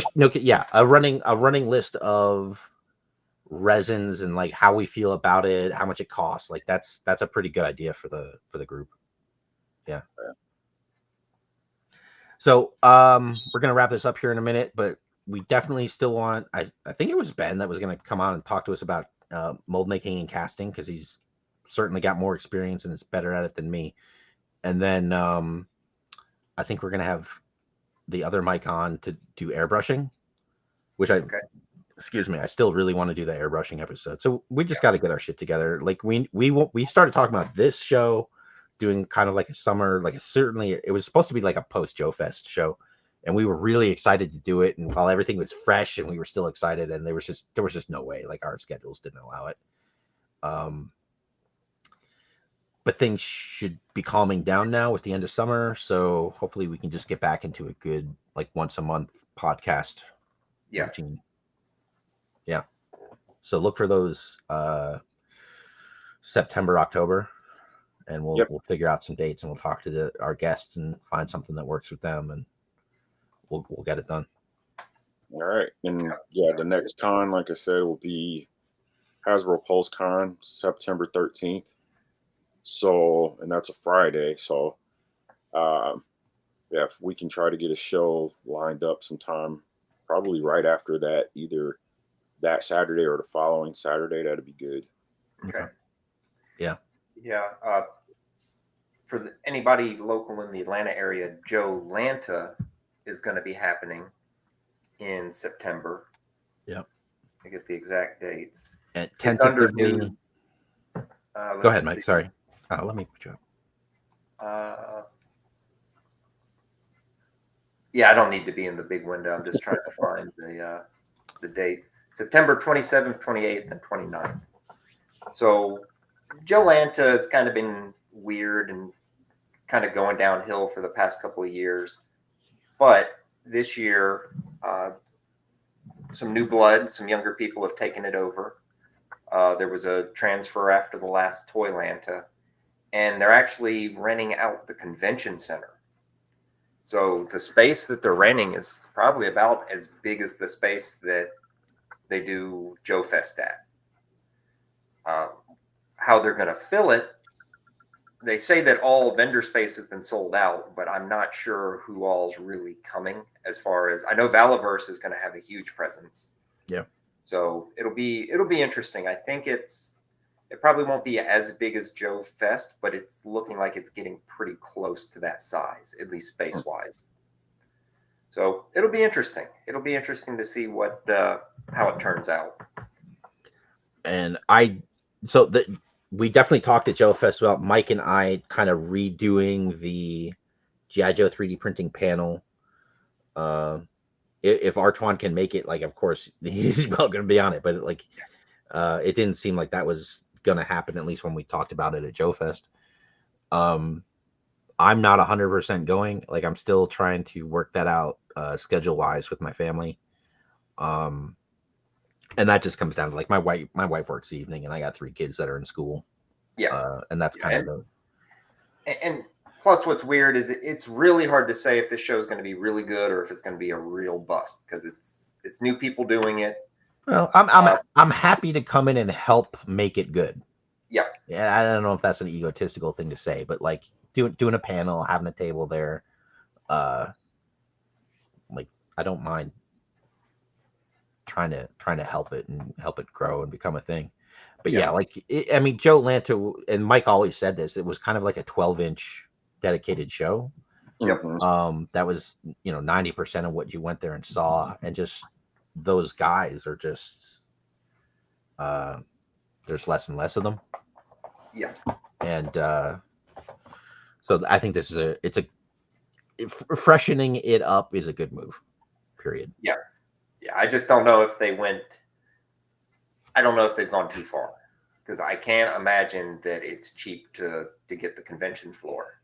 Yeah. I definitely have not seen enough advertising for it.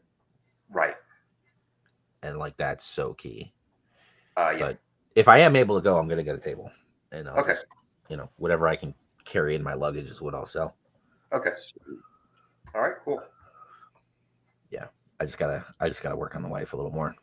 I dropped that boat thing on her the other day. I don't, she can only take so much. But it's just, it's just a weekend. It should be all right. Yeah. We're just trying to find a date for September, a September show, and maybe locking down the guests. Hint, hint. If Ben's still watching, stuff like that for September. Mm-hmm. And then November, assembly required, and you two need to go to that show. Like, you should go to that show. Which one? Assembly required. It's in Des Moines, Iowa, in November. Yep. It is a great experience. Yeah. It's like, it's what everyone kind of always says. It's much smaller. It's much smaller than Joe Fest. But if you take all the good feelings you have at Joe Fest, seeing your friends and having great conversations with people, it's all that. It's really good show. It's a really good show.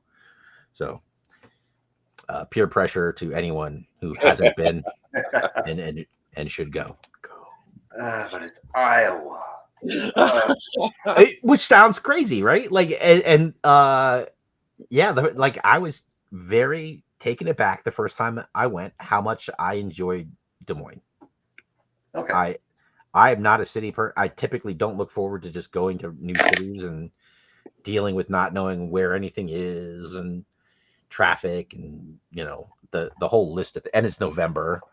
Yeah. But I have had an amazing time every time I've gone to that show. It is fantastic. Yeah. I'll have to look at some dates. I'll see. I can't recommend it enough. Okay. It's such a good time. Yeah. All right. Okay. All right. That's so that's pretty much our whole Saturday gone. So yeah. Hey, you guys still have some Saturday left over here on the East Coast. Sun's going down. No kidding. It's got to be late as hell. Oh my gosh. Yeah. We'll Time to put the kids to bed out there. Shit. No, but it's been good. It's good talking. Artwann needs to go eat some breakfast. Breakfast time. Yep. Yeah. Lunch for me. But no, we needed to really just catch up, say hi to the community. Been a rough year, just trying to stay consistent. So hopefully we'll get back on track soon. Yep. Sounds good. All right, guys. Thanks again, and we will catch everyone next time. Yep.